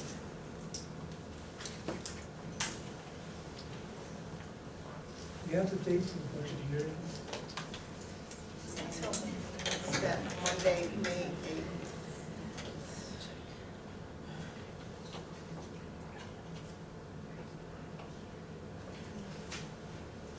May 7th, What time? 6:30. So just to put something in your calendar, May 7th at 6:30 will be the budget hearing. We're going to be continuing to discuss it as leading up to that, but certainly you are welcome and invited and encouraged to come with any questions or comments that you might have to help us finalize the budget prior to the vote. No, That's no. after it's finalized. It's just a hearing on the budget. Budget. The budget's finalized by Oh, then. sorry, I got it all wrong. It's a lot of stuff to do. At the next meeting. I'm an old guy, I used to be sharper than I am now. Sorry. That's okay. Doesn't matter. We got you covered. I'd still like to hear your thoughts. Come next meeting. Come next meeting. At the next Oh, board meeting, April 12th, it has to be finalized. Right. Okay, so the next board meeting will be finalizing the budget. You're certainly welcome to come there and express your opinion. So I guess I would share a little bit of our discussion of the finance committee. Rachel, you're the only board member here tonight, but we feel pretty comfortable, even though this is still showing a deficit budget. We feel comfortable that this year we'll probably have in excess of 200,000 to spend forward toward this number. So we're off by maybe 150,000, which is closer than we've ever been. So we feel pretty good about this budget coming in. The other thing that we feel pretty good about is while we added some line items from the town budget town hall meetings from a dollar and cents perspective, we also addressed a whole additional set with different plans of attack. So even though we didn't necessarily put money in the budget, we put plans in place to address some of those things. So we felt pretty comfortable that we took a number of actions and we still came in with what we think is an affordable budget. And I just want to note that the total increase right now is 885,000, which that entire amount is the capital reserve and capital outlay project. So Right. if you take that amount out, we're flat, we're Right. even. And just so people would understand, this is money we have to lay out to get things started. It is aidable for building aid, so we should get, hopefully, next year, 86% of that back from the state. But in the meantime, we have to kind of put it up front. That's the same with the technology grant. What is that one called? I forget. Smart School Smart Fund. School, thank you. Yep, The yep. Smart School is the same way, but that one comes out in the same year, so it's a wash. Because it'll go in and out in the same year. Yep. Right. But the capital piece is a year later. And one thing about the capital outlay project, I'd just like to add, we will be advertising, you have to state what you're using it for. So the capital outlay project for this year, that $100,000 is going to be used to replace the exterior building at East Hill.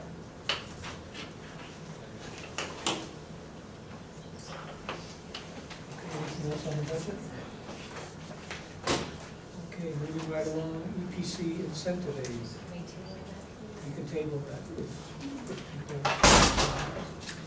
I make a motion. please? I'll second. All in favor? Aye. I will Okay, send it's you, tabled. thank you, I'll send you some written documentation. I read it too. Okay, consent approvals. Can you do a consent agenda on Yes. that? Okay. Yes, if you. All, are you in favor of it? Do I have a motion for consent agenda? Or not? I would prefer not. Okay. So let's start with the school draft calendar. What change did you make to this, Debbie? We made one change, if you'll moved it- recall, the last time we had talked about taking our March Professional Development Day and perhaps moving it just a smidge later. You did move it So we later. moved it to the 22nd, yes, so that's the only change. Unused snow days were returned in a way that avoids conflict with the 3A ELA math assessment and the Regents exams, which are starting earlier and earlier, it seems. So we took a look at that to make sure we were trying not to impact those, that we were not impacting those exams, sorry. Is 184 the mandated instructional days? 180 is. So there's actually 4 extra days built in there? 4 days for Mother Nature. And that number varies, by the way, from year to year. It depends. Instructional requirement? No, the number of snow days. So the 180 days is pretty set. There is a proposal to go to a number of minutes for calculation before the Board of Regents right now. But the 180 days is current legislation, and so depending upon how the calendar falls, where the holidays fall, we could have anywhere from 3 to 4 snow days. Next year's a year when we have 4. Do you need a motion before we can take the discussion? Sure, that would be a good idea. I'll make a motion to accept the draft calendar. Second. Okay. I had a question about the vacation days that would be added if there were less than 4 closing. Yep. And I was just wondering about the order, Mhm. because I had a question about that. Well, what's your question? Why it goes May 24th and then back to April and then May 28th and then May 29th? Because we want to try to avoid, you have to fit in the 3-8 assessments, the science test, the 4-8 science test. AP exams are a little bit earlier in May, but then you're preparing for Regents, so you're trying to navigate all of that so that you're adding things so that it won't adversely impact any of those activities. And one thing that we really want to remind ourselves of is that Regents tests start now the first week of June. So we need kids in school that last week of May for instructional purposes. Okay, I just wanted to Yeah. make sure it was deliberate, that it was. Yes. Oh, no, April it's- 1 in the middle there. Oh, yeah, no, it's very Okay. deliberate. Okay.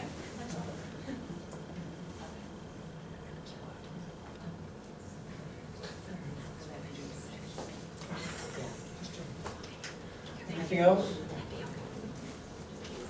Okay, all in favor? Aye. Opposed? Abstained? Okay, motion carries. I'll have to vote yes, so we have 3 votes. Yes. You do have Okay. Okay, next point is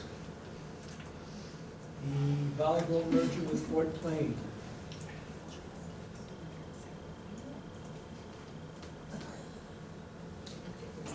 Yeah, the numbers were under. The numbers Yes, are I under put them exec. They're under exec.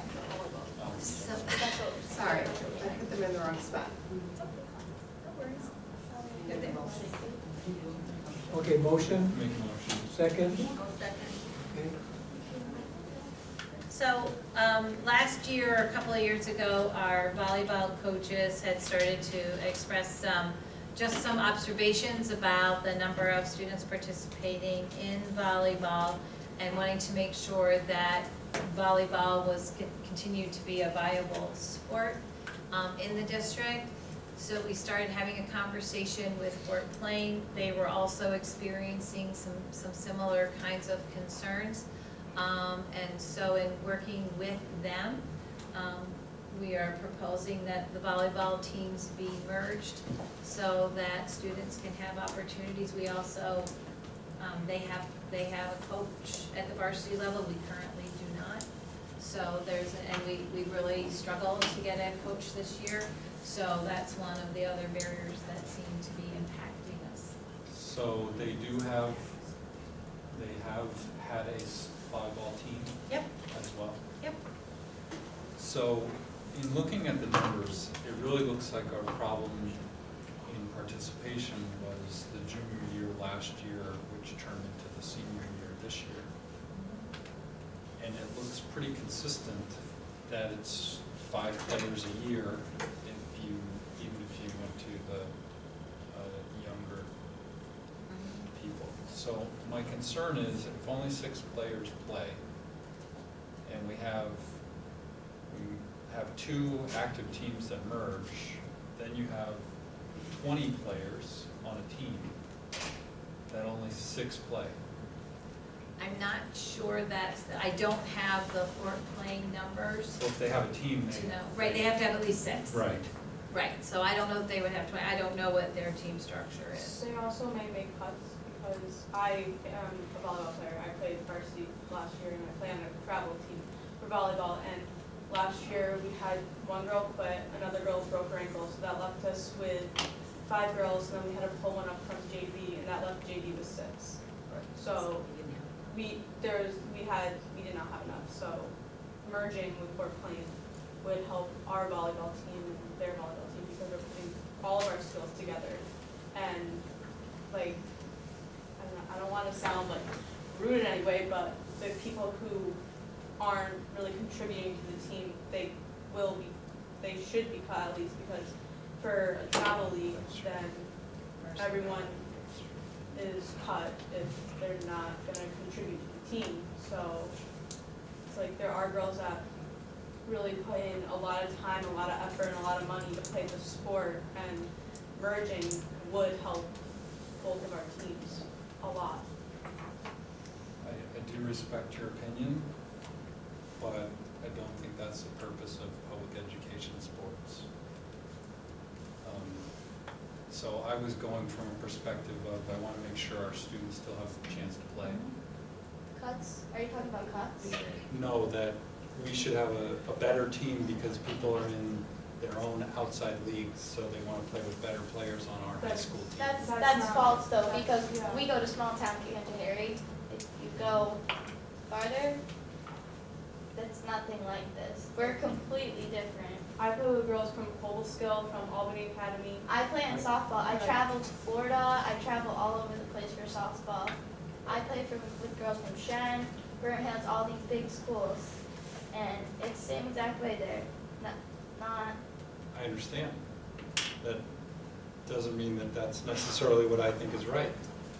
You have people that play sports, correct? Can I just ask, please, before you speak, please raise your hands if you recognize. That's one of the rules that you used to not let anybody speak to in the meeting, but now we do, but please raise your hand and you do that to raise your hand.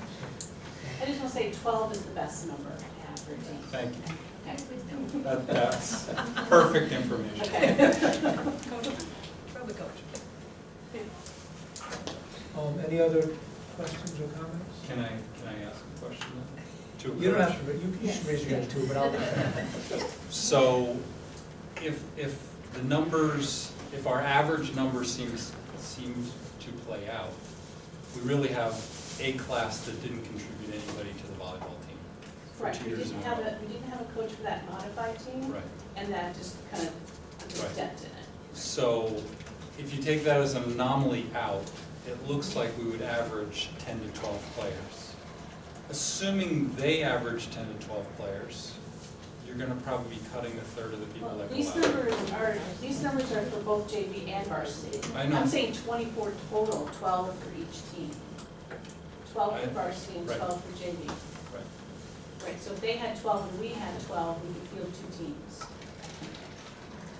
We could have a JV team and a varsity team. What do you mean? It would be great if a varsity team had 12 players and a JV team had 12 players. Correct.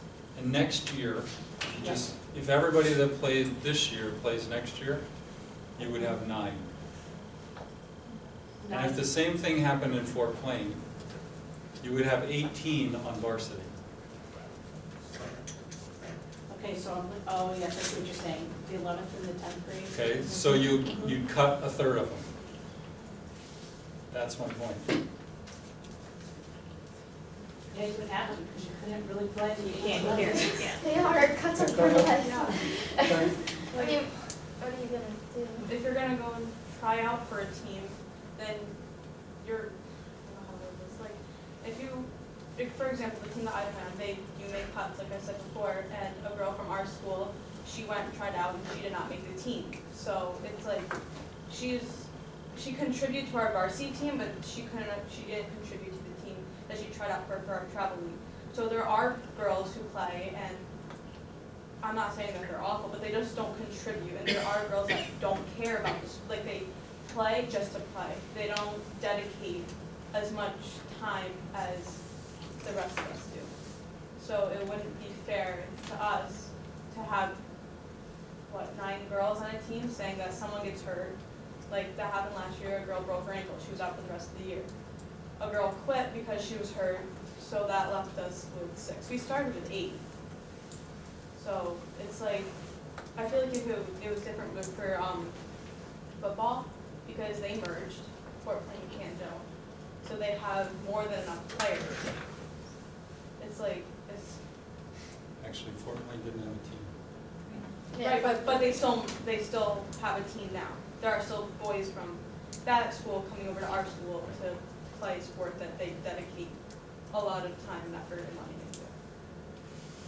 So would we, there would be 3 or 4 seniors this year, so that leaves not enough girls for the year after. And are you willing to bring up 8th grade players, 9th grade players to put on varsity? It happens in other sports. Oh, I have a question. Not in volleyball. No, it's fast. It's finished. They tried moving my 8th grade sister wanted to move up to at least JV because there was not enough girls and they would not let her. So, it's like volleyball is just like pushed aside and it's not a big sport that anyone really cares about.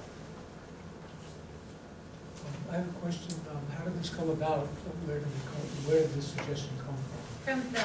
From our coaches a couple of years ago, who were observing that we were having smaller numbers in volleyball, and we're looking at, would there be a time when, in order to maintain a strong competitive team structure, it would make sense to merge with Fort Plain. Fort Plain was also experiencing the same things. The ADs have been talking, Fort Plain's board has already approved the merger, just as a So my real thought as I looked at these numbers was around our vision, mission, and values. And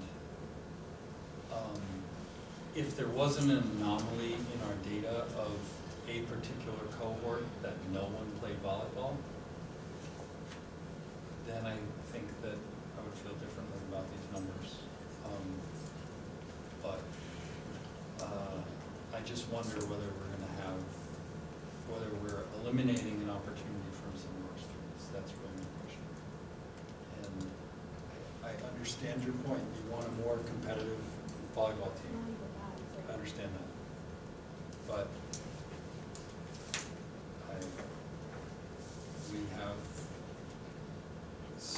we believe that some of those activities should be available to students, and that would take that away from some of our students.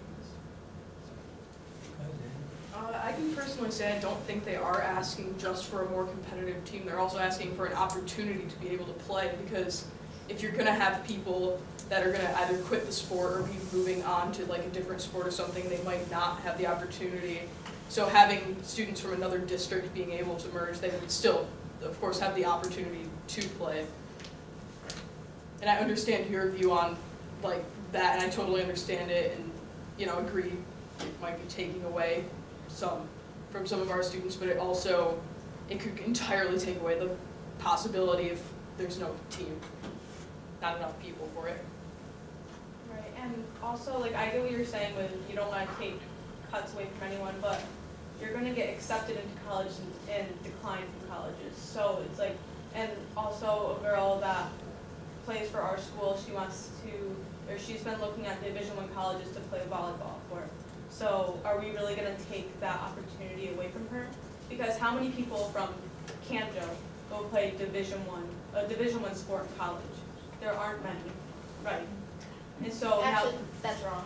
Lucas Saucy, Division I, UNESLO. Okay, you're right. So I he's stand been the corrected. only one Thank you.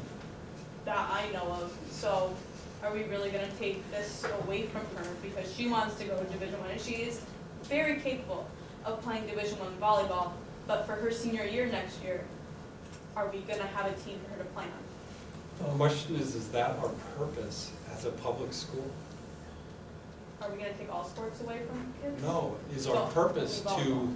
make Division I volleyball players? No. Or is but- our purpose to give our students the opportunity to participate? They do have the opportunity. They do. Even if you merge teams, they still have the opportunity to play on the team. If they want to be on the team, if they really want to be on the team, then they can try their hardest and they can make the team. But they still are getting an opportunity to be on the team. There will be tryouts, I'm assuming, right? There will be tryouts for their JV varsity, so even if they don't make even if they don't make varsity, there is still a possibility they can make the JV team. Rachel? I had a question, I'm looking at the document, the application for cooperative sponsorship. The numbers in the middle, those are for Canajoharie, 2016, 2017, right? We lost 8 seniors last year, so that's also Those a are, factor. Enrollment by grades? yeah, This school, yes. that's for Canajoharie. Yes. And then the part after that, other information, that is, But that's the whole break, the whole total enrollment. That there's a percentage. Yeah, in this case, they're doing 40% of Fort Plain. okay. But I guess what we don't have are the numbers for Fort Plain, right? That's the Volleyball 166. numbers. That same spot you're looking at? I'm This gonna look school up here is, instead of here. okay, I'm getting all so confused. right there in the center, enrollment grades of this school, we're this school, so we're 208. Okay, And enrollment grade of other schools, 166, and then they allow us to basically only count 40% of their enrollment. okay. So That part when I they didn't- class us, they're gonna be using the 273 number. Mhm. I have no idea what class that would put us in for volleyball, but that's what it is. So is the part that says our volleyball team, is that submitted by Canajoharie or Fort Plain? I'm sorry, I'm trying to get answers to some of these questions right now. I just didn't, what I didn't understand from the document is whether Fort Plain and having, if this is a problem with enrollment on their end as well. I mean, that's the purpose of why they want to. But this is for the enrollment, that this is for the class, deciding what section we're in. Right. Correct, Patty, right? Okay, That yes. goes, but I'm asking. And then the dialogue below is talking about us, Canajoharie. Canada. And then on the bottom, that's also Canajoharie. yes. Yes. Okay. All of that. Yes. This is our information. Okay, that's our information. It just wasn't clear. I have- To me. I have a question, Patty. To be on the volleyball team, do you have to try out, or pretty much anyone that wants to play is able to be on the team? There is a tryout. There are some kids that just aren't ready, and they're, once they're on JV, they're on for their whole time. Because they're putting the time and the effort into being there, unless they decide to leave. But we've had such low numbers the past few years that we never had to cut anybody, because you were trying to field the team. We try to bring people up from 8th grade to try to fill the team, because we've had some kids that are on, travel teams and have had better experience, more experience, to try to bring them up, which didn't happen. So, How recently was that? that was 2 years ago. Because here's the concern. Talk to us. Here's the concern that I think that I share with Scott. For instance, when coaches come to us and say, I'd like to move a student up because it's really playing at a higher level than JV, he should be on varsity, or she should be on varsity. And the first question that we generally ask is, in doing that, will that mean that someone who's already on varsity will not have the opportunity to play? Now, Mark, we had that discussion, and that wasn't the case. But you didn't know that, because nobody ever asked that. Well, I'm asking it in this context. Mhm. And, you know, I just want to be sure that whatever criteria are now used for students to be able to participate in volleyball would not be changed by the two of us getting together. It would be a win-win, rather than a win for some people and a loss for others. I totally understand, because I feel very conflicted about it also. It's just that we don't have the numbers really to field a full team. Yeah. Would you feel, But would you feel differently if modified players didn't? It would depend on all right, so a little bit of history. Mr. Rose would never allow you to fill a team by bringing people up. They had to actually have the capacity to play with kids that are at a high level. That's the same. Right, okay, well, right. So I wouldn't want to pull somebody up just to pull them up to fill a team, Agreed. and that's So where I my would say. question is, you know the players, is the talent there to be able to pull up or no? There are 8th graders who could be pulled up, yes. Although I think it's only one, right? Next year, my sister will be a freshman, so Oh, so she's already moving up. I have a she'll question. already be playing high school. I have a question. Yeah, go ahead. Also, what's the difference between bringing a 7th or 8th grader up compared to bringing a freshman up who would 9th and 10th grade is JV supposedly, and then 11th and 12th is varsity. So what's the difference on bringing a 7th or 8th grader up to varsity or bringing a 9th or 10th grader up to varsity? Just because we're in different schools? It has more to do with actual social development. Maturity. There is a maturity level, truly there is. Okay. Because you're mixing kids with a 7th or 8th grader with a senior. Yeah. Okay, Ms. Quincho said she got some information, so let's I hear it. got some information from Mr. Dunn. He and Mr. Carker, who's the athletic director at Fort Plain, do not believe that it will change our classification. We would still be in C for volleyball. They also have low numbers, but Brian did not say why, but I think if you go down right where this information is, that information talks about the challenge that Fort Plain would have. Right, this is Fort Plain. That's Fort Oh, Plain. This is Fort That's Plain's Fort Plain. information. So with their declining enrollment, it would be difficult for them to maintain both programs and provide volleyball as an option without a merger. I will say, soccer became very popular when they were winning. Yeah. And it just stole people away from volleyball. So it sounds like maybe Fort Plain's team is shrinking to the point where they can't have a team.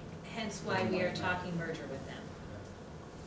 Yes. In addition, I also heard from girls that I played with on school volleyball last year, that there were 2 girls that did not want to play with, so that would make our team even smaller. Can I ask the coach one last question? Sure. Would you carry a larger team? I would, I have, I've carried up to 14. It was difficult, but you just make sure everybody gets to play. Okay, anything else? Ready to vote? Okay, all in favor? Aye. Opposed? Oh, that's aye. Oh, okay, so the motion carries. Thank you will for the vote dialogue. Fort Wayne. Okay, transportation request.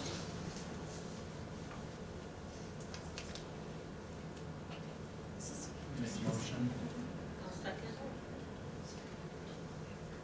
Any questions? No. All in favor? Aye. Opposed? I voted aye also.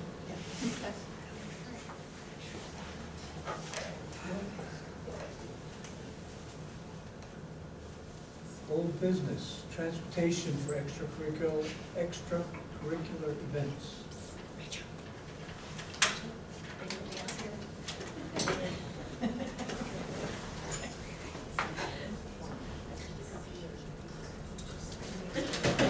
Okay, we have a 1 minute, 1 second. 1 minute delay here.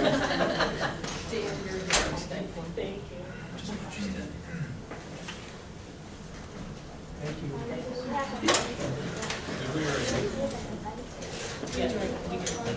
Well, not the extracurricular. With extracurricular? No. No, that's just a discussion thing. Oh, it's just a discussion? Yeah. Okay. Okay. I will.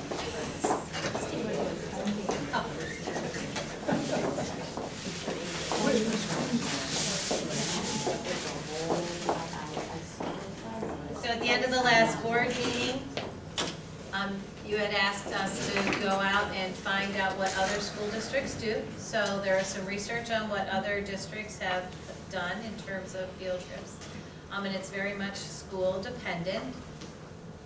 Some school districts cover transportation, some school districts do not. Some school districts determine transportation on an individual basis based on the, either the educational and/or entertainment value of the extracurricular trip. So that's all there for you to read. And I would ask if you have any questions about any of the research that the principals, the administrators do. Thank you for doing that. You could thank them. We appreciate Over it, there. thank you. Thank you, thank you, thank you, thank you. Poor thing.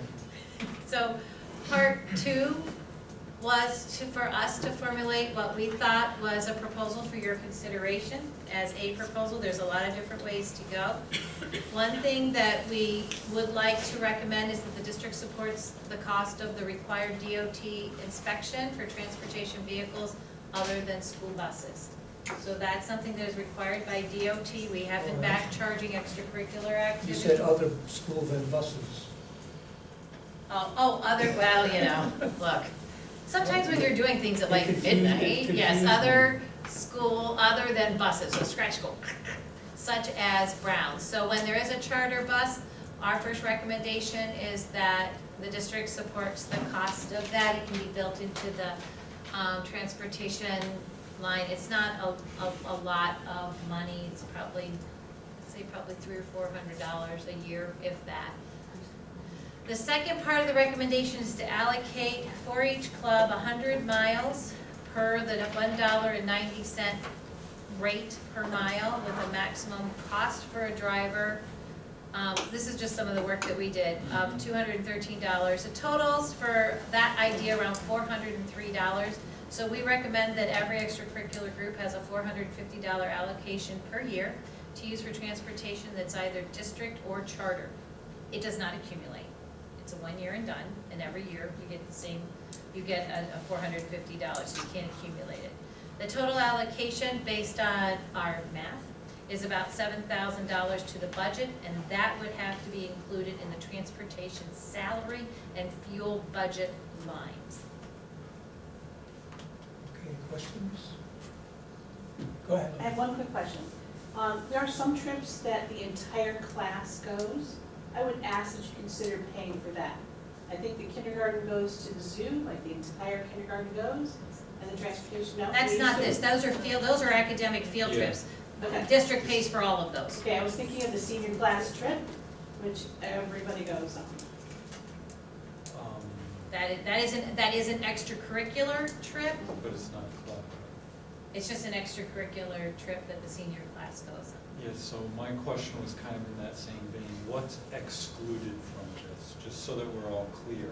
Because this is only clubs, right? Not extracurriculars? Does the senior class trip run through extracurricular funding? The class of has an Yeah, the class account. of has an account, so it would apply And that's where they put to all their prom. everything. So for that trip, this transportation would apply. Band trip, or is that? That runs through Does that run through extracurricular club? funding as well, band? Well, they've, in the past, raised their funds to. But don't they run it through? Yeah, the money raised goes through Laura. Goes through, so what, the delimiter we looked is what's the money that runs through the extracurricular funding count? So band runs through that as well. Okay, so band trip would be included, senior trip would be included. What's not included? Anything? Nothing that we can think of, because if it's an academically based trip, That's separate. that's separate. Right. And that has a whole, you have to fill out the field trip form, you have to state how it's connected to Right. your curriculum, and all these awful things I make people do, ask people to, around that. But these are truly the things that run through the extracurricular fund account. So then my other question was, does every club, are there clubs that have more than one trip normally, for whatever their purpose is? And some clubs that wouldn't go somewhere every year?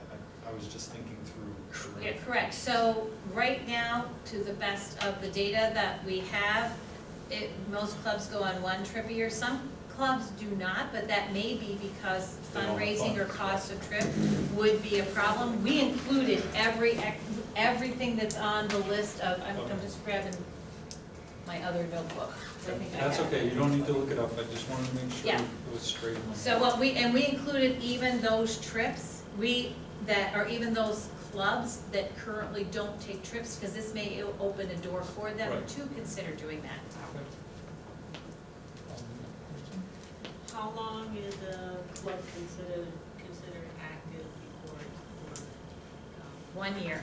If there's no activity in it in 1 year, we've been cited on that by the auditors, and we're not gonna be cited on that one again. That dormant clubs then have to have their funds or whatever's left dispersed to other, who is it dispersed to, student council? Whoever they decide. Whoever they decide. Usually, in the past, board it's been, decides. yeah. I just have a clarification question. When you say 100 miles, so like, if the club is gonna go for free transportation, it would have to be within 50 miles, is that correct? So it's a total, Mhm. it's not a 100-mile trip and back, it's 50 is back. Right. Or, Free. or whatever they could do with $450. Does that include the bus driver? Yes. Every bus driver? It's just that goes- $450 allocation. So that would go But towards. I've never gotten a breakdown truly of what I paid the drivers, and I find it So a what little we, controversial on the number. so Like, what we where did, get that. what we did was, Mr. Walker sets the per mile rate of $1.90, and the board votes on that every July. We took the cost of a driver for the amount of time, we took what would be a higher end salary. So we highballed it a little bit, high estimated it, for the total of what a 100-mile trip would be, or what 100 miles would be. That's where the 403 comes. Yeah, that's where the 403, and then we went up a little bit above the 403, and, because 403 seems like a little bit of an awkward number perhaps, and we went to 450. So if a trip that used district transportation was more than $450, the district would cover the first $450 of it, the club would support the rest, whatever that remainder was. If a group wanted to use charter transportation, the club would have $450 to apply towards that. That does not include, in that case, the DOT inspection. We're recommending that the district just pick up that cost. So it is not inclusive of the DOT inspection for charter transportation. And that's included in your 7,000. That's already in the budget. We put it in the personnel, it would be in the personnel lines. No, the DOT The inspection. DOT inspection? I don't know if we did put that in there. Really had to do it, it's like. Well, since last year we did. It's only like an I mean, We can put we that don't back. need to increase it. I would like to see the board culminate the senior trip not be included in this, that be considered a trip, an academic trip culminating their year. We've fundraised for those things because we've had to for so many years because we had to pay for this. So it looks like we paid for them, so that's why some of the organizations have never gone. So I agree that maybe I would consider it now for some of the other organizations. I feel the band trip is a class, an actual class, music, they compete. It's different than a club or an organization, in my opinion. So I appreciate that they're willing to allocate, that you're addressing this, but the amount of funds that go into some of these things is just getting unhanded. People aren't gonna go. Well, senior Oh, class can I- trip, we have to have it, you know, it's not a choice. Well, can I make a suggestion? If you have a proposal that you'd like to give to the board, please put it together with some numbers on it, submit it to either Ms. Grimshaw or give it to Mrs. Grimshaw so that we can consider it. You know, this was really a proposal that had to do with clubs. We're not considering these other issues, and we would be glad to consider them. I don't know how we would decide, but certainly if we have a proposal, we would look at it. Well, the class of 2017, the classes run through the extracurricular club accounts. So that's how we look at it. So because it runs through those accounts, that's just the delimiter that we use so we could be as inclusive as possible. Last year, the transportation for the senior class trip was $3,350. Plus the But sometimes that's inspection the only of trip about some of these 130. kids ever get out of this town. And that's why we do it.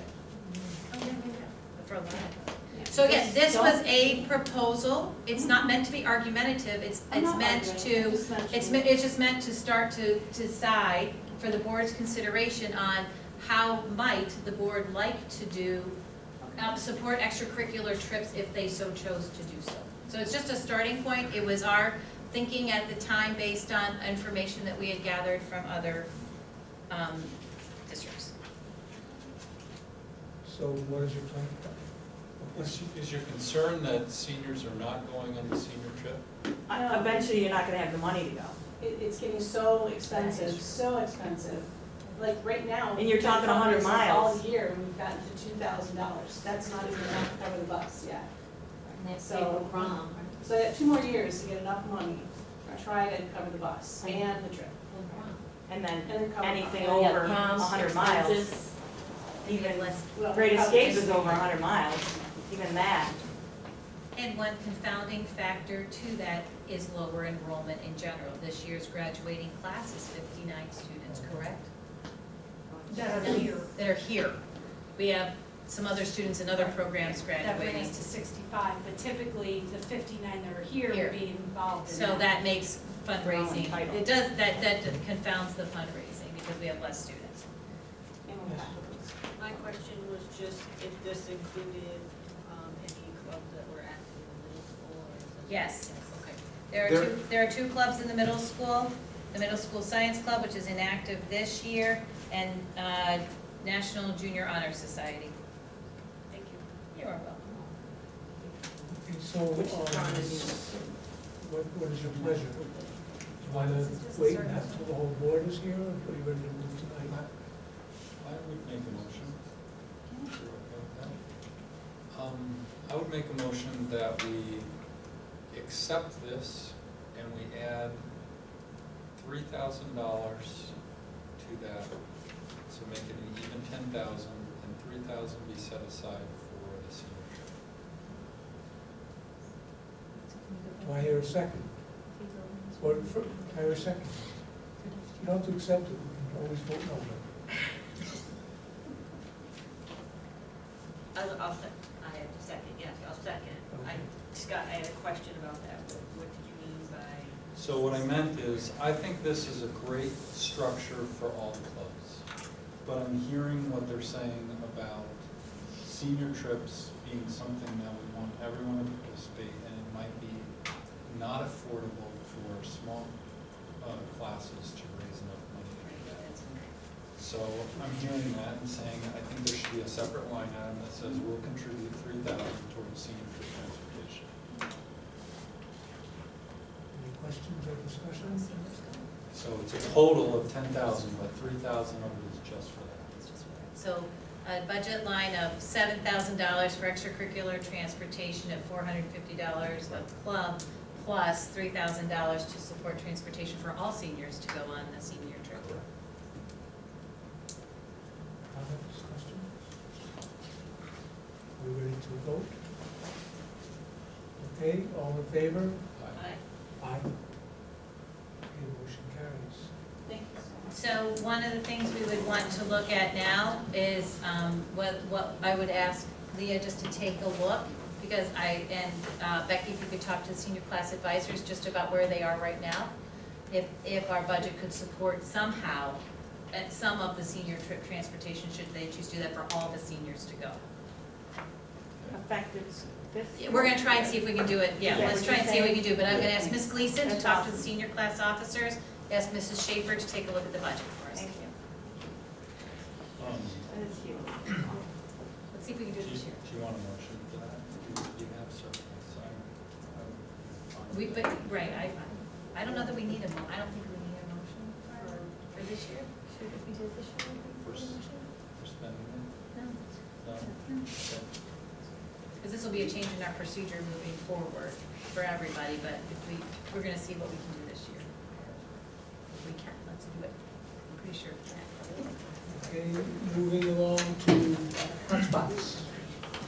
I'd like a hotspot, I love Florida.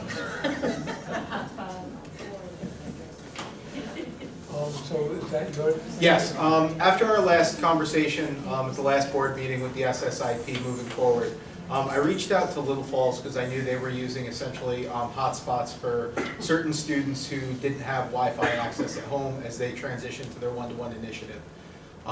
They use a product called Kajit. I reached out to the Kajit salesperson and got some more information. So essentially they offer two services. What we're looking at initially is essentially, they call it a smart spot.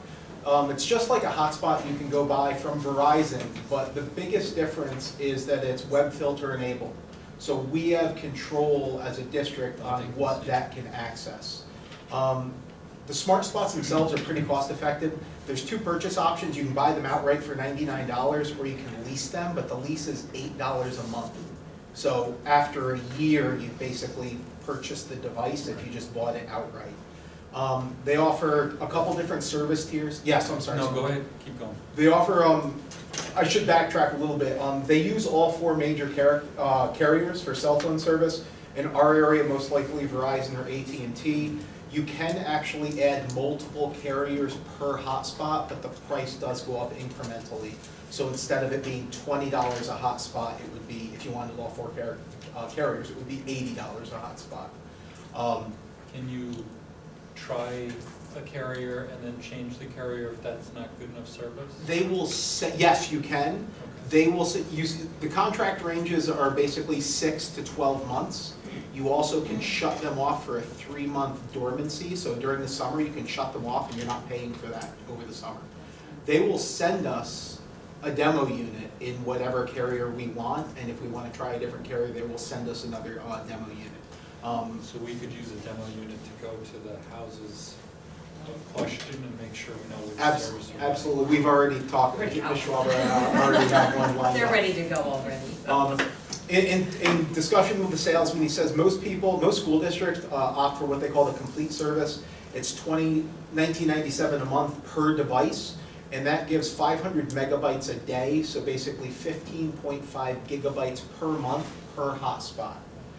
Most districts end up utilizing somewhere between 5 and 6 or 5 and 7 gigabytes per hotspot. So we'd be, if we are on par with the national average that Kajit sees, we'd be at half of what the data allotment we have is. In that service, the data does not roll over. They offer a customized service, which you pay per gigabyte, but it starts at $14 a gigabyte that rolls over, so you're literally getting a 16th less, basically, for 30% less in terms of dollars and cents. The device themselves, they have on-off timers, meaning I send one home with somebody, I can set what time that device shuts off at night. If I want that to shut the mobile hotspot off at 10 o'clock, I can do that. You can actually shut it off per user. So if we send it home with a family that has a 12th grader, that user's time shuts off at 11 o'clock at night, the 8th grader's time shuts off at 10 o'clock at night, the 3rd grader's time shuts off at 5 p.m. So it has that kind of structure. It's got remote lookup, meaning you can shut it down manually so it doesn't access anything if the device goes missing. It does have different web filter enabling. You can do custom filters. They also have preset filters that are basically in grade level bands. So say a 6 to 8 filter, a 9 to 12 filter, a K5 filter, and they filter out all of the major streaming video sites. So Roku, HBO, Netflix, et cetera, et cetera. There is a setting that allows for YouTube Safe Mode, which is basically educationally approved video sections on YouTube. Each smart spot, so to speak, can handle up to 5 users at a time. So if we did send it home with a family, as long as they're not trying to stream some type of 4K video over YouTube, 3 to 4 or 4 to 5 users at a time using basically a Google-based platform that our Chromebooks will be, there should be no usage. There shouldn't be significant enough degradation on that service that you'd notice, or any of the devices would be inoperable. In speaking to the salesman and also Little Falls, most people, especially as they initially transfer in, or transition into Khajiit, they do some type of sign-out program, usually based in school libraries or tech centers. Little Falls has 30 devices. Essentially, a family can come in and sign it out as a family or individual student. They have a couple that are allocated to families that have multiple students that they know do not have internet access, whether it's financial access or they live in a remote area where it's just physically not possible to have high-speed internet at this time. Pardon me, my computer went into dormant mode. Could you say that again? So they basically have a shelf of these sitting there for people to check out? Yeah, they check it out. It's one of the other things it does is that actually you can, when you sign it out, you assign a reminder to it. So say I'm giving it to you for 3 weeks. You can set up reminders that 3 days out, it's reminding you that it's due. It's reminding you 2 days out. It's reminding the admin that Scott Ferguson's Khajiit is due. So it does have reminders built into it.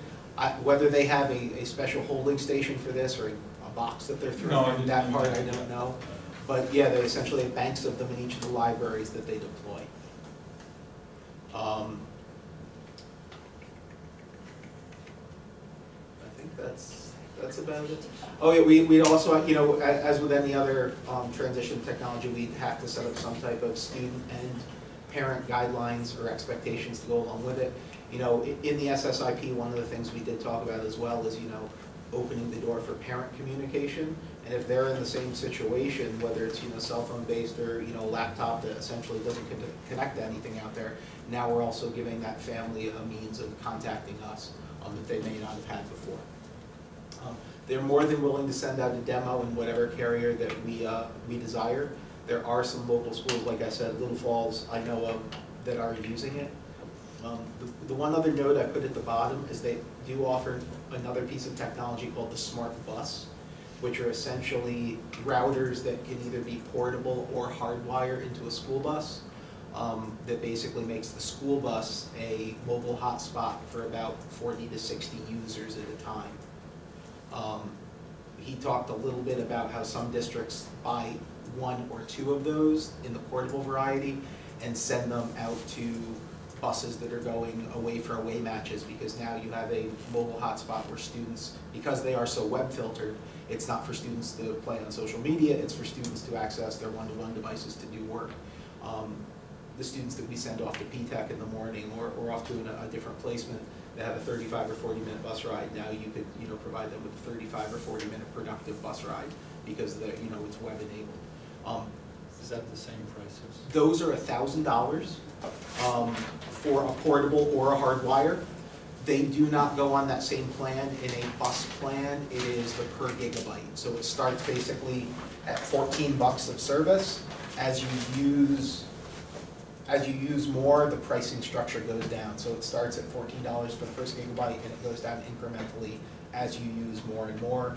Same type of thing, you can shut it off, turn it on, deploy it, put it in hibernation over the summer. It's just, it caters to a larger mass of people because it can handle 40 to 60 users at a time. Yep. Were you able to see, do you have a picture of how large, is it large as like if you've ever seen like a Verizon hotspot, it's maybe 2/3 of my cell phone, maybe 4 times as thick in terms of the mobile hotspot. They are a little bit bigger than the computer mouse. Okay, yeah, so like I've got an Apple TV, so it's about. Roughly the same size. Okay, The routers for the buses are bigger. They are probably 2 times the size of the projector. The portable one does come in a suitcase, essentially a suitcase-like bag with antenna, or they also do hardwire direct mounts to the buses as well. I just took a couple Go ahead. I'm sorry. So like, all right, so they would go to the library and the family would go. We'd probably have like a bar scanner or something on it, and then they just take it home, they plug it in, it's good to go? Is there Exactly. programming or- It pairs with, we'd pair it with their Chromebook device. There would also be a way to pair things at home. Essentially, as soon as it's paired with that, it's automatically in whatever web filtering that we set up, so that, they can access academic things that we are enabling. Right. It restricts, like, you can't bring it home and watch YouTube or, Netflix on it. So that's the biggest difference. It's the same technology as the hotspot at Verizon. It's just, we have the capability of restricting what they can access, so it's educational. They just pretty much go, like I said, go home and plug it in and they're good Yes. to go, and they're good.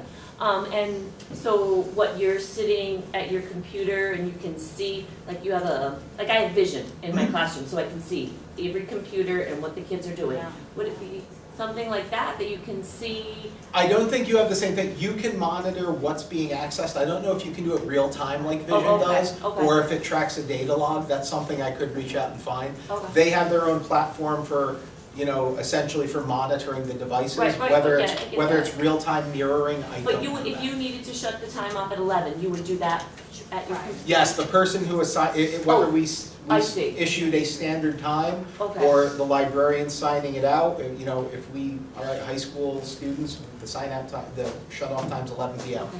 So they wouldn't sign these out for the whole school year? No, I don't know, I guess that's possible, that's something that we'd have to all determine. Okay, Yep, yeah. the but I tech was- committee would have to go back and take a look at that. Right, and that's what I was thinking Bring a is, because proposal. you said 3 weeks, and I'm thinking, well, but they might bring their Chromebooks home, and they've got other so. And that's just part of the details we're working out. What we had wanted to bring back tonight was just what a model was of how it would work, how other districts might do it. Our tech committee would still want to process this and think about if there are any other ways, like how else we might want to do it and structure it. But now we have a better sense of what the cost would be and how other people would use it. I have a question, or a request. I think it would be wonderful if we could survey all of our students and figure out how many we have who are in that situation, because I think that would somewhat determine what kind of an approach we would have to it in terms of expense and so forth. In my conversation with the Khajiit person, they have done some national surveys, just their rule of thumb basically, they say if you take your total student enrollment, if you subtract out your you go by your free and reduced lunch percentage, and then take between 10 and 15% of that number, that's usually a good idea of how many households do not have connectivity to the internet. So we'd be like 6 to 9% then, something like that? 60% 60. poverty rate, which is, it's configured different, it's limited. Yeah. So we'd be closer to 9% probably. And then you factor in how many students come from the same home, where one unit would service the whole One thing. unit, yeah. So it's actually probably a little bit lower than that. You said it's 10. So that's So it'd be 90 kids, more or less. Looking at just the That smart, 90 it's would be 10%. about 10% of our student population.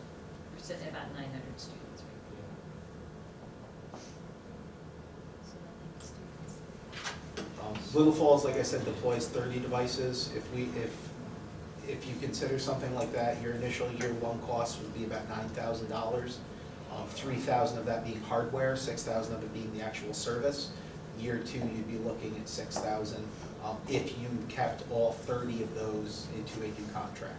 If he said basically when the contract is up at the end of the year, if you determine I'm only using 20 of these 30, I'm not going to renew 10 contracts, you don't have to. And then as the year goes on, if you need, hey, all right, we're starting to use them, I need to renew 5 more contracts, you're staggering the contract renewals, which probably isn't ideal from a business standpoint, but you don't have to renew the contract after the first year for every device if you're finding that they're not all being used. So, $100 a unit, Yes. 90 students, that's $9,000, right? Didn't I do that right? But we have to factor out how many come from the same family. Okay. It's probably not gonna be a third. That I don't know. We don't have. Can I just, But we're all- can I just make a suggestion? Yes. Could the tech committee just come up with we a can- concrete number that you're suggesting and bring that proposal to the board in terms of, should it be a library loan thing, or should they Yeah. just get them for the year? And, and so we can really have a concrete proposal to consider. Yeah, we need to get a number in the budget this year if Chromebook is starting Well, next school year. Right, throughout the school. Now, one of the things that we want to follow up on is we had heard that the device itself, not the service, but the device itself might be able to be part of the Smart Schools Investment Plan. Okay. So Chris is chasing down that information to confirm or deny that, what we heard. So if that's the case, we could build in something to the plan we submit to the state now.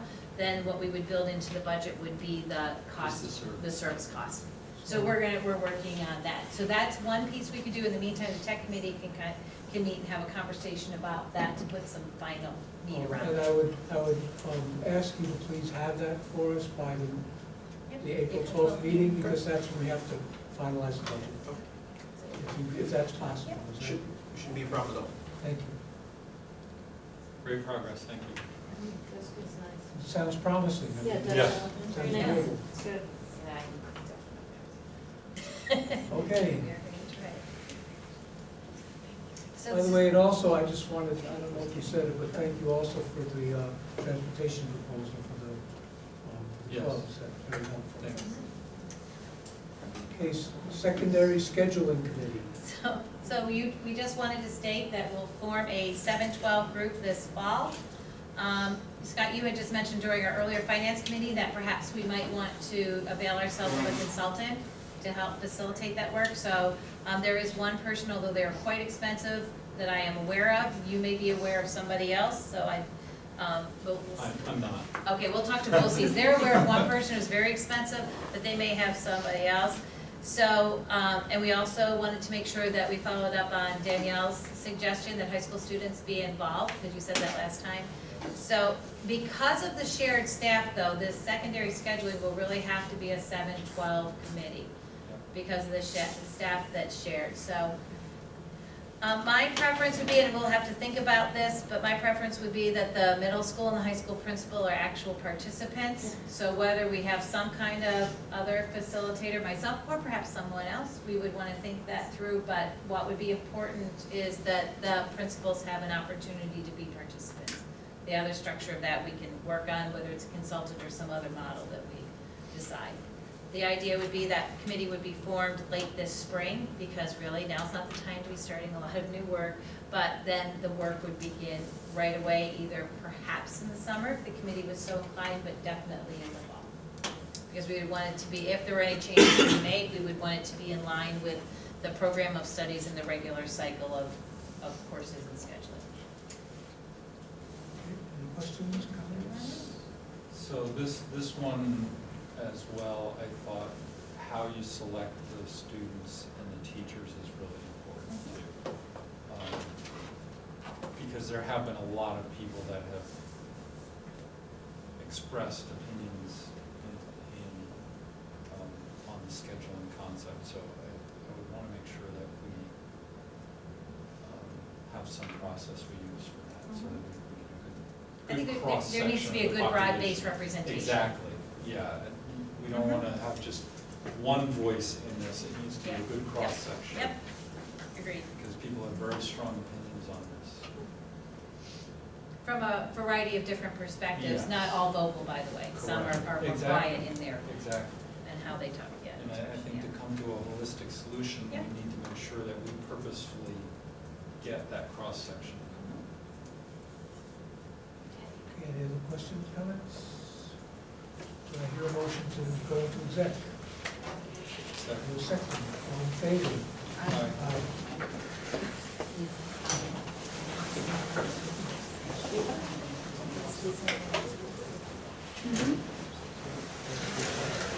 Okay, 5-minute break. Thank you all. Thank you all. Thank you. Good night. Have a good night. Good night.